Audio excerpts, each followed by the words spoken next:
നരസിംഹം വിഷ്ണം ഭദ്രം യോ മത്യം നമാമിഹം. ജയ നരസിംഹ ശ്രീ നരസിംഹ ജയ ജയ നരസിംഹ. ജയ് പ്രഹ്ലാദേശ ജയ പത്മമുഖ മുഖ പത്മഭൃംഗ. ഭക്തിവിഘ്നനാശ നരസിംഹ ഭഗവാൻ की जय. भक्त प्रहलाद महाराज की जय. गुरुदेव महाराज की जय. शिल प्रभुपाद की जय. गौर प्रेमानंदे हरि हरि बोल. ഹരേ കൃഷ്ണ. സർവം ശ്രീ രാധാകൃഷ്ണാർപ്പണമസ്തു. എല്ലാവർക്കും ഈ സത്സംഗത്തിലേക്ക് സുസ്വാഗതം. ഹരേ കൃഷ്ണ രതിദേവി മാതാജി, ഹരേ കൃഷ്ണ സുജന മാതാജി, ഹരേ കൃഷ്ണ പത്മ മാതാജി, ഹരേ കൃഷ്ണ ലൈല മാതാജി, ഹരേ കൃഷ്ണ സബിത മാതാജി. എല്ലാവർക്കും ഒരിക്കൽ കൂടി സ്വാഗതം. നമുക്ക് ഇന്ന് നിങ്ങൾക്ക് എല്ലാവർക്കും പ്രേമവൃന്ദാവനത്തിലെ എല്ലാ പരമ ഭക്തർക്കും എന്റെ ഹൃദയം നിറഞ്ഞ വരാഹ ദ്വാദശി ആശംസകൾ. നാളെ നിത്യാനന്ദ ത്രയോദശിയാണ്.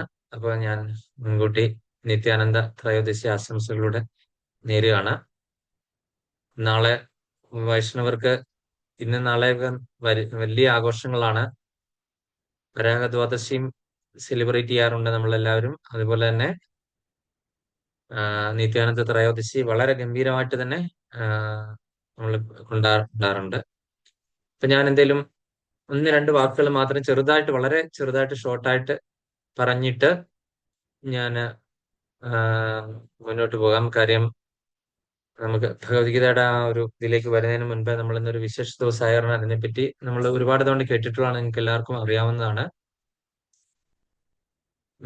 ആദ്യ വരാഹ ദ്വാദശിയെ പറ്റി.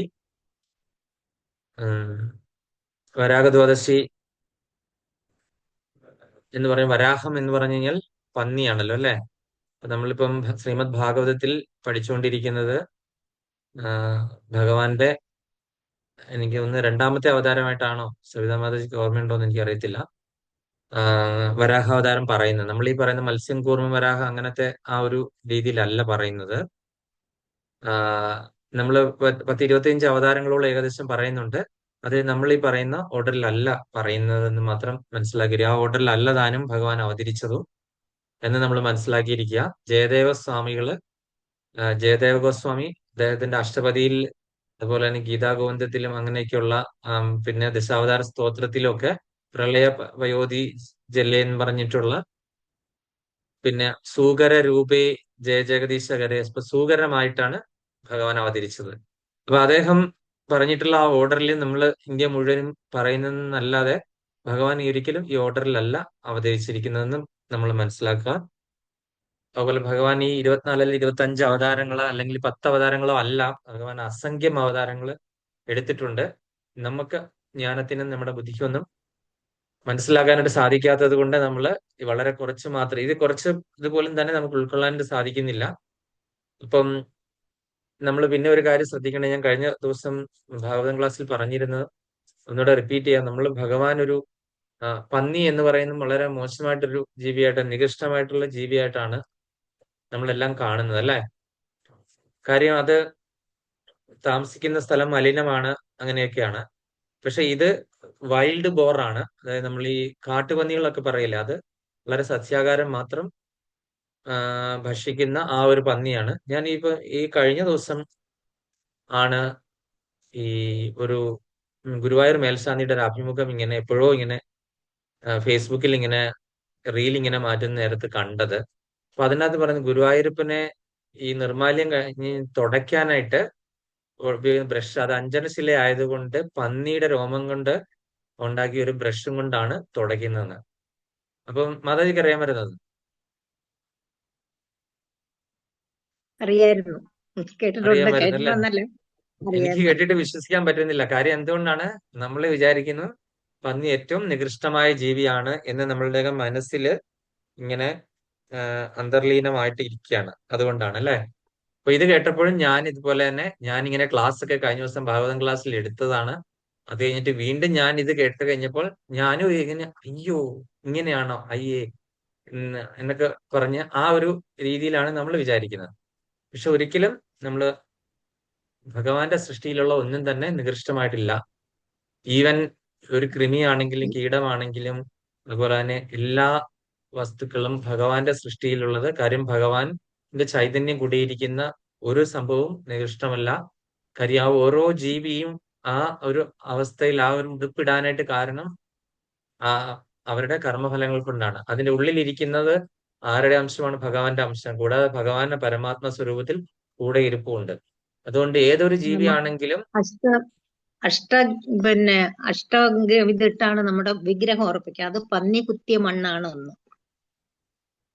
ആരോഗ്യ പന്നി കുത്തി ഇളക്കിയ മണ്ണ്, തേറ്റ പന്നി കൊണ്ട് കുത്തികൾ. ആ പന്നി കുത്തി ഇളക്കിയ മണ്ണ്, ആ മണ്ണാണ് നമുക്ക് അഷ്ടഗന്ധം കൂട്ട് ഇട്ട് വിഗ്രഹം ഉറപ്പിക്കുന്നത്. വിഗ്രഹം ഉറപ്പിക്കുന്നു അല്ലേ? ആ ഉം. അതല്ലേ. അതൊരു പുതിയ അറിവായിരുന്നു. ഇതും എന്നെ പന്നിയുടെ രോമം കൊണ്ടുള്ള ബ്രഷും കൊണ്ടാണ് ഗുരുവായൂരപ്പനെ ഇങ്ങനെ തുടയ്ക്കുന്നത്. കാര്യം ഭഗവാന്റെ ശരീരം നോവാതിരിക്കാൻ വേണ്ടി. കാര്യം അത്ര ഈ പാതാള അഞ്ജന ശിലയിലാണ് ഈ വിഗ്രഹം ഉണ്ടാക്കിയിരിക്കുന്നത്. അപ്പൊ അതുകൊണ്ട് ആ, അത് അതിന് യാതൊരു കേടുപാടും ഉണ്ടാകാതിരിക്കാൻ വളരെ സോഫ്റ്റ് ആയിട്ടുള്ള പന്നിയുടെ രോമങ്ങൾ കൊണ്ടാണ് ഉണ്ടാക്കിയ ബ്രഷ് കൊണ്ടാണ് ഭഗവാനെ ഇത് ചെയ്യുന്നതെന്ന് തുടയ്ക്കുന്നതെന്ന് ഇങ്ങനെ മേൽശാന്തിയായിട്ടുള്ള അഭിമുഖത്തിൽ ഇങ്ങനെ കണ്ടു. ഭഗവാന്റെ വാകച്ചാർത്തും അങ്ങനെ ഓരോരോ ഇതിനുള്ള കാര്യങ്ങളെ പറ്റിയൊക്കെ അദ്ദേഹം ഇങ്ങനെ പറഞ്ഞുകൊണ്ടിരിക്കുമ്പോൾ ഇത്രയും കേട്ടു. അതൊരു പുതിയ അനുഭവമായിരുന്നു, പുതിയൊരു വിവരമായിരുന്നു. അപ്പൊ എനിക്ക് അപ്പോഴാണ് ഇപ്പൊ വരാഹ ദ്വാദശി വരുന്നത്. അപ്പം വരാഹ അവതാരം എന്ന് പറഞ്ഞു കഴിഞ്ഞാൽ ഭഗവാൻ എന്തിനു വേണ്ടിയിട്ട് ഈ ഒരു അവതാരം എടുത്തു? ഭഗവാൻ ഏത് രൂപത്തിൽ എങ്ങനെ അവതരിച്ചു കഴിഞ്ഞാൽ അത് ഭഗവാൻ തന്നെയാണ് അല്ലെ? പരമദിവ്യോത്തമ പുരുഷനാണ്. അതൊരു ഒരു സിംഹത്തിന്റെ രൂപത്തിൽ വന്നു. സിംഹം മറ്റുള്ള ജീവികളൊക്കെ പിടിച്ചു തിന്നുന്ന ജീവിയല്ലേ ഈ പറയുന്നത്? ഈ വൈൽഡ് ബോർ അല്ലെങ്കിൽ ഈ പറയുന്ന പന്നി എന്ന് പറയുന്നത്, അല്ലെങ്കിൽ സൂകരം എന്ന് പറയുന്നത് ഈ ആ, എന്താ പറയുന്നേ, ഈ മണ്ണ് മാന്തി തുരന്ന് അകത്തിരിക്കുന്ന ഒരു ജീവിയല്ലേ? മറ്റേ നമ്മുടെയൊക്കെ കൃഷി നശിപ്പിക്കാൻ വരുന്ന ജീവിയല്ലേ? ആ ഒരു വിചാരത്തിൽ ഒരിക്കലും കാണരുത്. കാര്യം അത് പരമദിവ്യോത്തമ പുരുഷൻ സാക്ഷാൽ ഭഗവാൻ തന്നെയാണ്. ഭഗവാന്റെ സൃഷ്ടിയിലുള്ള ഏതൊരു രൂപത്തിലും ഭഗവാന് വരുന്നതിന് പൂർണ്ണമായിട്ടുള്ള അവകാശം. ഭഗവാൻ എങ്ങനെ ചെറിയ മനുഷ്യരെന്നോ ചെറിയ ജീവജാലങ്ങളിൽ നിന്നോ വലുതെന്നോ ഒന്നുമില്ല. എല്ലാം ഭഗവാനെ സംബന്ധിച്ച് തുല്യമാണ്. സമോഹം സർവഭൂതേഷ. എല്ലാ ജീവജാലങ്ങളിലും എനിക്ക് തുല്യമായിട്ടാണ് എന്ന് കണക്കാക്കുന്നത്. അപ്പൊ നമുക്കറിയാം കശ്യപ പ്രജാപതി അതിഥിയുടെ അവിടെ നിന്ന് തുടങ്ങുന്നതാണ് ഈ ഒരു സ്റ്റോറി. കശ്യപ പ്രജാപതി അതിഥിയും അറിയാമല്ലോ, ബ്രഹ്മദേവൻ സൃഷ്ടിക്ക് വേണ്ടിയിട്ട് സൃഷ്ടിച്ചതാണ് പ്രജാപതിമാരെ. അങ്ങനെ കശ്യപ പ്രജാപതി ഭാര്യ അതിഥിയുണ്ട്, ദിതിയുണ്ട്. അങ്ങനെ അതിഥിയും ദിതിയും ഭാര്യമാരെ. അപ്പൊ അതിഥിക്ക് പുത്രന്മാരുണ്ടായ ആദിത്യന്മാരല്ലേ? 12 ആദിത്യന്മാരെ പറ്റിയൊക്കെ നമുക്കറിയാം. ആതിഥേയന്മാര് അല്ലെങ്കിൽ ആദിത്യൻ മുതലായ ദേവന്മാരുണ്ടായി. അഗ്നി, വായു, വരുണൻ, ഇന്ദ്രൻ, അങ്ങനെ അങ്ങനെ പുത്രന്മാരുണ്ടായി. അപ്പൊ ഇത് കണ്ടപ്പോൾ ദിതിക്ക് ഭയങ്കര അസൂയായി പോയി. ദിതി ഒരു ശകലം തമോ ഗുണയുക്തയാണ്. ഇപ്പൊ സ്വന്തം ജ്യേഷ്ഠത്തിയാണ്. എന്നിരുന്നാലും ജ്യേഷ്ഠത്തിയോടും ഒക്കെ ഒരു അസൂയുണ്ട്. ആ അസൂയിൽ നിന്ന് മുതലെടുത്ത ഒരു കാമം അവരിൽ ഉണ്ടായി. അവരപ്പോ ഈ ത്രിസന്ധ്യ സമയത്താണ് കശ്യപ പ്രജാപതിയെ സമീപിച്ച് എനിക്കും പുത്രന്മാരുണ്ടാകണമെന്ന് ആവശ്യപ്പെട്ടു. അപ്പം ഇത് പുത്രന്മാരുണ്ടാകാനായിട്ട് പറ്റിയ സമയമല്ല, ത്രിസന്ധിയാണ്. ത്രിസന്ധിക്ക് ഭഗവാന്റെ നാമം ജപിക്കാൻ മാത്രമേ പറഞ്ഞിട്ടുള്ളൂ. മറ്റൊരു നല്ല കാര്യവും ചെയ്യാനായിട്ട് പറഞ്ഞിട്ടില്ല.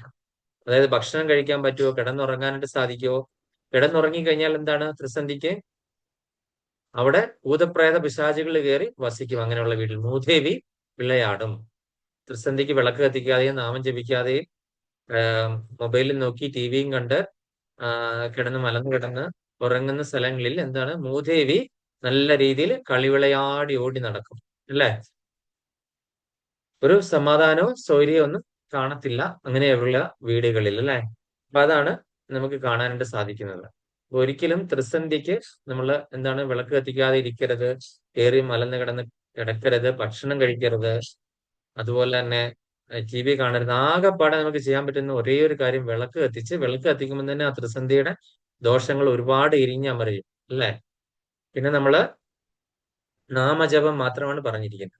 അപ്പൊ ആ സമയത്താണ് ദിതി ആവശ്യപ്പെടുന്നത്, എനിക്ക് പുത്രന്മാര് വേണം. അപ്പൊ ത്രിസന്ധിക്ക് ഇതൊക്കെ വളരെ പാപമാണ്, അപരാധമാണെന്നൊക്കെ പറഞ്ഞിട്ടും ദിതി ഒട്ടും സമ്മതിക്കുന്നില്ല. അങ്ങനെ കശ്യപ പ്രജാപതി ദിതിയുടെ ഇംഗിതത്തിന് വഴങ്ങിക്കൊടുക്കുകയും അവസാനം എന്താണ് ദിതിയുടെ വയറ്റില് ഈ പുത്രന്മാര് ജന്മം ചെയ്ത ഉടലെടുത്തപ്പോൾ തന്നെ എന്താണ് ഒരുപാട് പ്രത്യാഘാതങ്ങൾ ഉണ്ടായിപ്പോയി. ഇടിമുഴക്കം, അതായത് നമ്മൾക്ക് മഴയില്ലാത്ത സമയത്ത് അവിടെ ഇവിടെ ഇടിമുഴക്കം, ഇടയ്ക്കിടയ്ക്ക് ഭൂമി കുലുക്കം. അതുപോലെ തന്നെ അപ്പൊ കശ്യപ പ്രജാപതി ദിതിയോട് പറഞ്ഞു കഴിഞ്ഞു, നിന്റെ പുത്രന്മാരെ നിന്റെ വയറ്റിൽ പിറന്നിട്ടില്ല, അതിനു മുൻപേ തന്നെ കണ്ടില്ലേ പ്രപഞ്ചത്തിൽ നടക്കുന്ന മാറ്റങ്ങൾ. അതേപോലെ പ്രകൃതിയിൽ അതുപോലെ തന്നെ എന്താണ്, പശുക്കളുടെ ഒക്കെ വയറ്റിൽ നിന്ന് ഖരങ്ങൾ ജനിക്കുന്നു, കല്ലാണ് പിറക്കുന്നത് പശുക്കിടാവിന് പകരം. അങ്ങനത്തെ ഒരുപാട് കാര്യങ്ങൾ കണ്ടു തുടങ്ങി, പ്രകൃതിയിൽ ഒരുപാട് മാറ്റങ്ങളൊക്കെ കണ്ടു തുടങ്ങി. കാര്യം പിറക്കാൻ പോകുന്നത് സാധാരണക്കാരല്ല. അങ്ങനെ ഏർ, നമ്മുടെ ജയവിജയന്മാര് ആരുടെ ശാപം കൊണ്ട് വന്നു? നമ്മുടെ സനൽകുമാര ഋഷികളെ വൈകുണ്ഠത്തിലേക്ക് കടക്കാനായിട്ട് അനുവദിക്കാതെ തടഞ്ഞു നിർത്തിയതിന്റെ പേരിലുള്ള ആ ഒരു ശാപം എന്താണ്, 3 ജന്മം അസുരന്മാരായിട്ട് പിറക്കാനായിട്ടുള്ള ശാപമാണ് കിട്ടിയത്. അപ്പൊ അങ്ങനെ അവര് എന്താണ്, ഹിരണ്യാക്ഷനും ഹിരണ്യകശുവുമായിട്ട് ദിതിയുടെ ഗർഭത്തിൽ പിറന്നു. അങ്ങനെ അവരെ കുറെ നാള് ദിതി പുറത്തു വിടാതെ ഒരു 1000 വർഷക്കാലത്തോളം പിടിച്ചു വെച്ചുകൊണ്ടിരുന്നു. അവസാനം എന്താണ്, ബ്രഹ്മദേവന്റെയും അവരുടെ എല്ലാം ആവശ്യപ്രകാരം കശ്യപ പ്രജാപതി പറഞ്ഞ്, എത്ര പിടിച്ചു നിന്നിട്ട് എന്താ കാര്യം, സംഭവിക്കാനുള്ളത് സംഭവിക്കും അല്ലെ.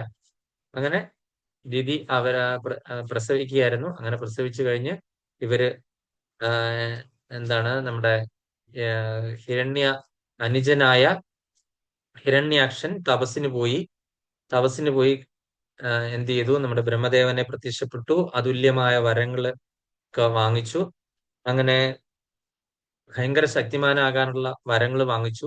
അതുപോലെ തന്നെ എന്താണ്, ആ വരദാനം എന്ന് പറഞ്ഞു കഴിഞ്ഞാൽ അത് ഒരു മൃഗത്താൽ വധിക്കപ്പെടുക എന്നാണ് എനിക്ക് തോന്നുന്നത്. അങ്ങനെ എന്തോ ഒരു വരദാനാണ് മേടിച്ചത്. കൃത്യമായിട്ട് എനിക്ക് ഹിരണ്യകശിപുവിന്റെയാണ് നമുക്കെല്ലാം ഓർമ്മയാണ്. ഹിരണ്യാക്ഷന്റെ ശരിക്കുള്ള വരദാനം മൃഗത്താൽ മാത്രമേ വധിക്കപ്പെടൂ എന്നുള്ളതാണോ, അങ്ങനെയാണോ എന്ന് എനിക്ക് കൃത്യ ഓർമ്മയില്ല. അതോ അതുല്യമായ ശക്തി തരണം എന്നാണോ, എങ്ങനെയാണെന്ന് എനിക്ക് ഓർമ്മയില്ല. അപ്പോഴത്തേന് ആ ഒരു വരദാനമൊക്കെ വാങ്ങിച്ചു. എന്നിട്ട് എന്ത് ചെയ്തു, അതിൽ അഹങ്കാരം കൊണ്ട് ഈ ത്രിലോകങ്ങളും കീഴടക്കി. അപ്പോഴത്തേന് എന്ത് ചെയ്തു, ഇദ്ദേഹം ഒരു കാര്യം ചെയ്തു. ആ ഒപ്പം തന്നെ ത്രിലോകങ്ങൾ കീഴടക്കിയ കൂടാതെ തന്നെ അദ്ദേഹം എന്ത് ചെയ്തു, ഭൂമിദേവിയെ ഗർഭസമുദ്രത്തിൽ താഴ്ത്തി. അപ്പോഴൊക്കെ എല്ലാവരും ഇങ്ങനെ പറഞ്ഞു കേൾക്കുന്നുണ്ട്, വിഷ്ണു വിഷ്ണു വിഷ്ണു. അപ്പൊ എല്ലായിടത്തും എന്ത് പറഞ്ഞാലും മുനിമാരാണെങ്കിൽ അവരൊക്കെ വിഷ്ണുവിനെ പറ്റിയാണ് പറയുന്നത് അല്ലെ. അപ്പൊ ഈ വിഷ്ണുവിനെ എനിക്കൊന്ന് കാണണം എന്ന് വിചാരിച്ച് ഈ വിഷ്ണുവായിട്ടൊന്ന് യുദ്ധം ചെയ്യണം. കാര്യം വിഷ്ണുവിന്റെ മായാവിയാണെന്ന് കേട്ടിട്ടുണ്ട് അല്ലെ, വിഷ്ണുവിന്റെ അടുത്തേക്ക് പോകാനും പറ്റത്തില്ല. അങ്ങനെ വന്ന് ഇരുന്ന് കഴിഞ്ഞപ്പോഴത്തേക്കും ദേവന്മാരും എല്ലാവരും ചെന്ന് ഭഗവാനോട് വൈകുണ്ഠത്തിൽ ചെന്ന് അപേക്ഷിച്ചു കഴിഞ്ഞപ്പോൾ ഭൂമിദേവിയെ താഴ്ത്തിയല്ലോ അല്ലെ. അപ്പൊ അങ്ങനെ ഇരിക്കുക ചെയ്ത് ബ്രഹ്മദേവൻ എന്താണ് ചെയ്യേണ്ടതെന്നൊന്നും അറിയാതെ ഇരിക്കുക. ബ്രഹ്മദേവന്റെ സൃഷ്ടിയൊക്കെ തുടങ്ങിയ സമയത്താണ് ഇത് സംഭവിക്കുന്നത്. ആ സമയത്ത് ബ്രഹ്മദേവൻ പോലും അറിയാതെ ബ്രഹ്മദേവന്റെ മൂക്കിൽ നിന്ന് ഒരു പുഴു പോലെ ഒരു സാധനം പുറത്തേക്ക് വന്നു. അത് കഴിഞ്ഞിട്ട് അത് പതുക്കെ പതുക്കെ പതുക്കെ പതുക്കെ വലുതായി. അതിപ്പോ ഒരു പന്നിയുടെ രൂപത്തിൽ നിന്നു. എന്നിട്ട് അത് ഗർജിക്കാൻ തുടങ്ങി. അപ്പം സമസ്ത ദേവന്മാരും ഇന്ന് പ്രാർത്ഥിക്കാൻ തുടങ്ങി. അപ്പം ഈ പ്രാർത്ഥനയിൽ ഇദ്ദേഹം കൂടുതൽ സംപ്രീതനായിട്ട് വീണ്ടും ഗർജനം ചെയ്തു, പന്നി ഗർജിക്കുന്ന ആ രീതിയിൽ. അപ്പൊ ഇദ്ദേഹം പരമപുരുഷനായ ഭഗവാനാണെന്ന് മനസ്സിലായപ്പോ അദ്ദേഹത്തിനോട് പ്രത്യേകിച്ച് പറയേണ്ട ആവശ്യമൊന്നുമില്ല. അദ്ദേഹത്തിന്റെ ഉദ്യമം മനസ്സിലായി. അദ്ദേഹം നേരെ എന്ത് ചെയ്തു, ആ തേറ്റ കൊണ്ട് കുഴി ഉണ്ടാക്കി, ദ്വാരം ഉണ്ടാക്കി നേരെ ഗർഭസമുദ്രത്തിലേക്ക് അവിടെ നിന്ന് പോയി. അവിടെ വന്നിട്ട് അദ്ദേഹം എന്ത് ചെയ്തു, ഈ ഈ ചന്ദ്രന്റെ, അതായത് നമ്മുടെ ഈ ജയദേവ ഗോസ്വാമിയുടെ ദശാവതാര സ്തോത്രത്തിലുണ്ട്, നമ്മുടെ ചന്ദ്രനിൽ കറുത്ത പാട് കാണത്തില്ലേ എന്ന് പറഞ്ഞ പോലെ ഇദ്ദേഹത്തിന്റെ തേറ്റമേല് ഭൂമിദേവിയെ എടുത്തു വെച്ച സമയത്ത് ആ ചന്ദ്രനിൽ 2 പാടുകൾ കാണുന്ന പോലെയാണ് തോന്നിച്ചത് അല്ലെ.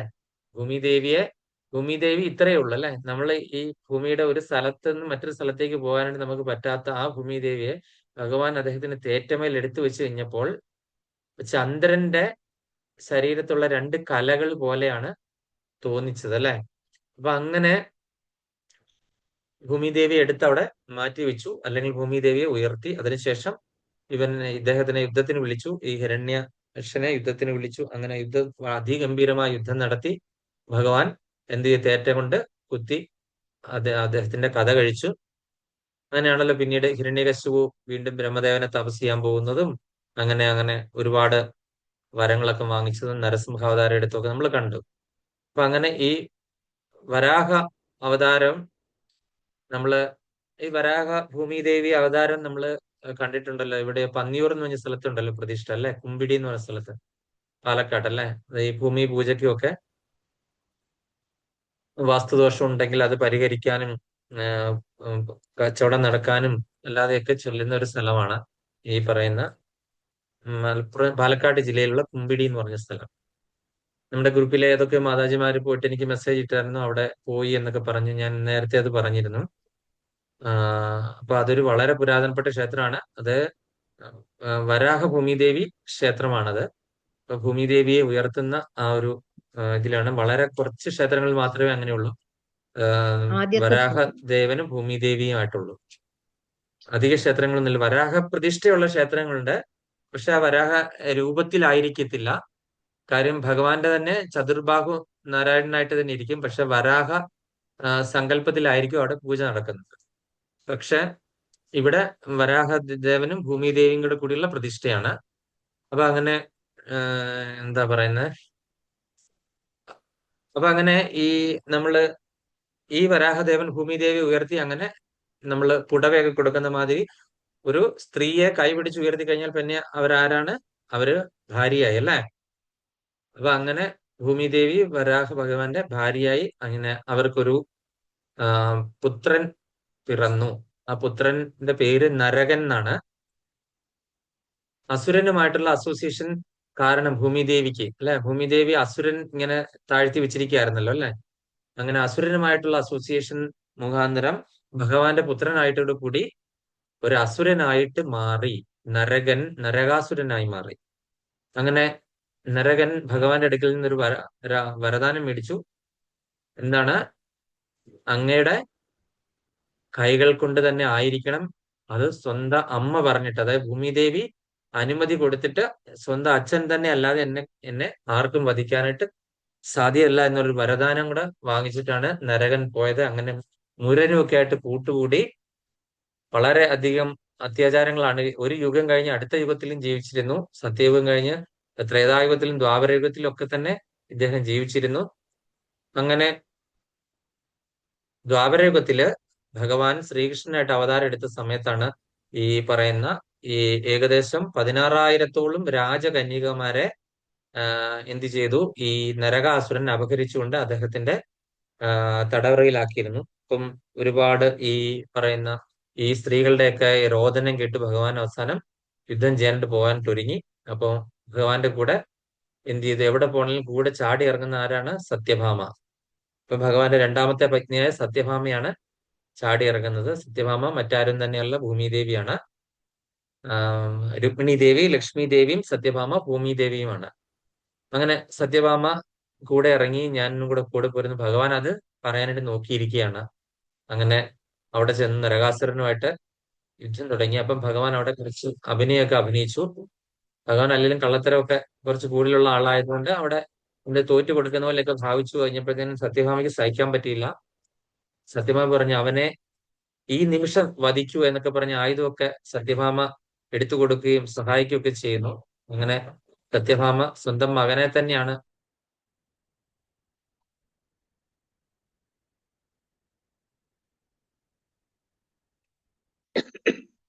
ഹരേ കൃഷ്ണ.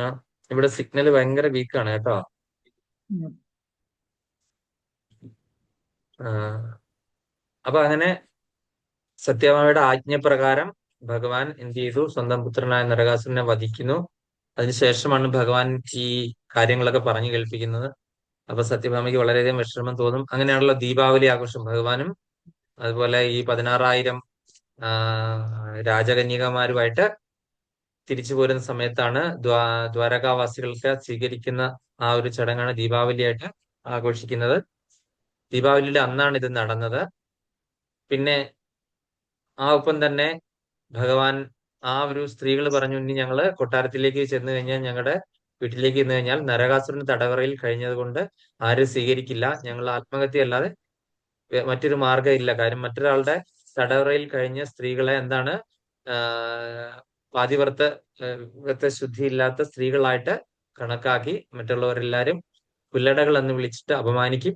അങ്ങനെ പറഞ്ഞു കഴിഞ്ഞപ്പോ ഭഗവാൻ അവർക്ക് എന്താണ് അനുഗ്രഹം കൊടുത്തു. അങ്ങനെയാണെന്നുണ്ടെങ്കിൽ ഇനി മുതൽ ഞാനാണ് നിങ്ങളുടെ പതി. അപ്പൊ ആര് ചോദിച്ചു കഴിഞ്ഞാൽ ശ്രീകൃഷ്ണ ഭഗവാനാണ് പതി എന്ന് പറഞ്ഞ് 16,000 പേരെയും കല്യാണം കഴിച്ച അവർക്ക് 16,000 മന്ദിരങ്ങൾ നിർമ്മിച്ചു കൊടുത്തു ദ്വാരകയില്. അങ്ങനെ അവരുടെ ഓരോരുത്തരുടെയും കൂടെ ഭഗവാൻ ഉണ്ടായിരുന്നു. അങ്ങനെ അവർക്കെല്ലാം തന്നെ 10 മക്കളും ഉണ്ടായി. അങ്ങനെ ഭഗവാൻ വിവാഹം കഴിച്ച 8 പത്നിമാരും പിന്നെ ഈ 16,000 അങ്ങനെ 16,008 എന്ന് നമ്മൾ കേട്ടിരിക്കുന്നത്. ആഹ് അങ്ങനെ ആണല്ലോ. അങ്ങനെയാണ് ഈ വരാഹ അവതാരത്തിന്റെ കഥ. അതിന്റെ ശ്വേതവരാഹവും രക്തവരാഹവും ഉണ്ടായിട്ടുണ്ട് ബ്രഹ്മാവിന്റെ 2 കൽപ്പങ്ങളിലായിട്ട്. അപ്പൊ അതിനെപ്പറ്റി ഭാഗവതം എടുക്കുമ്പോൾ നമുക്ക് മനസ്സിലാക്കാനായിട്ട് സാധിക്കും. ഭാഗവതത്തിൽ ആ ഒരു വരാഹാവതാരം എന്ന് പറഞ്ഞ പോർഷൻ വരുമ്പോൾ നമുക്ക് അത് മനസ്സിലാക്കാനായിട്ട് സാധിക്കും. ബ്രഹ്മദേവന്റെ മൂക്കിൽ നിന്ന് വന്നുകൊണ്ട് ബ്രഹ്മദേവന്റെ പുത്രനല്ല ഒരിക്കലും. ഭഗവാൻ അവതാരം എടുക്കുന്നത് എവിടെ വേണമെന്നൊക്കെ ഭഗവാനാണ് തീരുമാനിക്കുന്നത്, എങ്ങനെ വേണം. അപ്പം ബ്രഹ്മദേവന്റെ മനസ്സിലുണ്ടായ ചിന്തയുടെ ഫലമായിട്ടാണ് ഭൂമിയെ ഉയർത്തണമെന്ന് ഫലമായിട്ടാണ് ബ്രഹ്മദേവന്റെ മനസ്സിൽ ആ ഒരു വിചാരം ഉണ്ടായപ്പോൾ ഭഗവാൻ എന്ത് ചെയ്തു, ബ്രഹ്മദേവനിൽ നിന്ന് തന്നെ ഉദ്ഭവിച്ചു വരാഹ അവതാരമായിട്ട്. അപ്പം ഇപ്പൊ ഭൂമി സമേത വരാഹ സ്വാമി കി ജയ്. വരാഹ ദ്വാദശി ആശംസകൾ എല്ലാവർക്കും. ഇനി അടുത്ത് നാളെ നിത്യാനന്ദ ത്രയോദശിയാണ്. അപ്പൊ നമുക്കറിയാം നിത്യാനന്ദ പ്രഭുവിനെ പറ്റി എല്ലാവർക്കും അറിയാം. ആരാണ് നിത്യാനന്ദ പ്രഭു?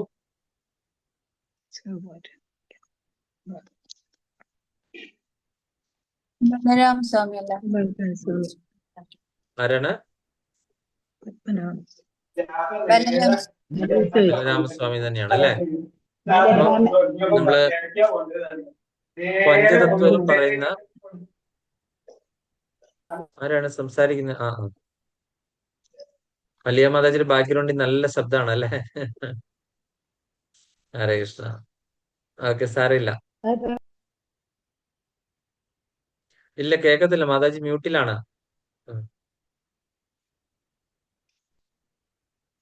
ഇപ്പോഴും കേക്കത്തില്ല. സാരമില്ല മാതാജി, ഞാൻ ക്ലാസ് കണ്ടിന്യൂ ചെയ്യാം. അപ്പൊ നമ്മൾ പറഞ്ഞു വന്നത്, നമ്മൾ പഞ്ചതത്വം, നമ്മൾ ഹരേ കൃഷ്ണ മഹാമന്ത്രം ജപിക്കുന്നതിന് മുൻപ് പഞ്ചതത്വങ്ങളുടെ മന്ത്രം ജപിക്കാറുണ്ടല്ലോ. അപ്പൊ ജയ് ശ്രീകൃഷ്ണ ചൈതന്യ പ്രഭു നിത്യാനന്ദ ശ്രീ അദ്വൈത ഗദാധര ശ്രീവാസാദി ഗൗരി. അങ്ങനെ ഈ 5 പേര് പറയുന്നതിൽ രണ്ടാമത്തെ ആള്, അതായത് ഭഗവാൻ ശ്രീകൃഷ്ണൻ തന്നെയാണ് ചൈതന്യ മഹാപ്രഭു. അപ്പൊ അദ്ദേഹത്തിന്റെ കൂടെ എപ്പോഴും അദ്ദേഹത്തിന്റെ ഏറ്റവും സ്വാംശ അവതാരമാണ് അല്ലെ, ആദ്യത്തെ എക്സ്പാൻഷൻ. അദ്ദേഹത്തിന്റെ ഭഗവാന്റെ ആദ്യത്തെ എക്സ്പാൻഷൻ ആണ് ആരാണ്? ബലരാമൻ. ഇപ്പം ബലരാമനുള്ള അവതാരങ്ങളുടെ എല്ലാം ഉദ്ഭവം. അപ്പൊ ആ ബലരാമന്റെ തന്നെ കലിയുഗത്തിലുള്ള എക്സ്പാൻഷൻ ആണ് ആര്? നിത്യാനന്ദ പ്രഭു. ഭഗവാൻ ചൈതന്യ മഹാപ്രഭു ആയിട്ട് വന്നപ്പോൾ അദ്ദേഹത്തിന്റെ പാർഷദന്മാരായിട്ട് കൂടെ വന്ന ഒരുപാട് പേരിൽ പഞ്ചതത്വങ്ങളിൽ പ്രധാനിയാണ് നിത്യാനന്ദ പ്രഭു. നിത്യാനന്ദ പ്രഭു ഒരു അവധൂതൻ എന്റെ ആ ഒരു രീതിയിലാണ്. പ്രത്യേകിച്ചൊരു വാസസ്ഥലം ഇല്ല, എവിടെ നിന്ന് പോകുന്നു. അവധൂത ബ്രാഹ്മണൻ വന്ന് നിത്യാനന്ദ പ്രഭുവിനെ അവരുടെ വീട്ടിൽ നിന്ന് കൊണ്ടുപോകുന്നു. അങ്ങനെ ചെറുപ്പത്തിൽ തന്നെ വീട് വിട്ട്, എനിക്കൊന്ന് 12 വയസ്സിലാണെന്ന് തോന്നുന്നു, വീട് വിട്ടു പോകുന്നു. അങ്ങനെ പിന്നെ ഏതൊരു പ്രത്യേക സമയത്താണ് തിരിച്ചെത്തുന്നത് വീട്ടില്. ഒരു അവധൂത ബ്രാഹ്മണൻ വന്ന് കൊണ്ടുപോകുമായിരുന്നു. അപ്പൊ അങ്ങനെ ഒറ്റ മകനായിരുന്നു. എന്നിട്ടും ഈ പറയുന്ന ബ്രാഹ്മണർ എന്തെങ്കിലും പറഞ്ഞു കഴിഞ്ഞാൽ ധിഖരിക്കാൻ പറ്റാത്ത കാരണം അച്ഛനും അമ്മയും വളരെ മനസ്സോടുകൂടി വിട്ടുകൊടുക്കുമായിരുന്നു ആ കുട്ടിയെ. അങ്ങനെ അങ്ങനെ ചൈതന്യ മഹാപ്രഭുവിനെ കണ്ടെത്തുന്നു. അങ്ങനെ ഇവര് തമ്മിൽ വീണ്ടും കലിയുഗത്തിൽ സമ്മേളനം നടന്നു. അപ്പൊ നമ്മൾ മനസ്സിലാക്കേണ്ടത്, നിത്യാനന്ദ പ്രഭുവിനെ പറ്റി ഞാൻ വളരെ ചുരുക്കിയേ പറയുന്നുള്ളൂ. എനിക്ക് അറിയാൻ ഒരുപാട് അറിയില്ല പറയാനായിട്ട്. അദ്ദേഹം എന്താണെന്ന് വെച്ച് കഴിഞ്ഞാൽ ഗുരുതത്വമാണ്. ഗുരുതത്വം, നമ്മൾ ഭഗവാനിലേക്ക് നമ്മൾ ആരെ എത്തിക്കുന്നു അദ്ദേഹമാണ് ഗുരു അല്ലെ, വഴികാട്ടി, നമ്മളെ കൈപിടിച്ച് ഉയർത്തുന്ന ആള്, നമുക്ക് ഈ അറിവ് പറഞ്ഞു നിൽക്കുന്ന, ഭഗവാൻ ആരാണെന്ന് പറഞ്ഞു നിൽക്കുന്ന ആളാണ് ഗുരു. അപ്പൊ ഗുരു തത്വമാണ്. അപ്പൊ നിത്യാനന്ദ പ്രഭുവിൽ കൂടെ ആണ് നമുക്ക് ഭഗവാനിലേക്ക് എത്താനായിട്ട് സാധിക്കുകയുള്ളൂ.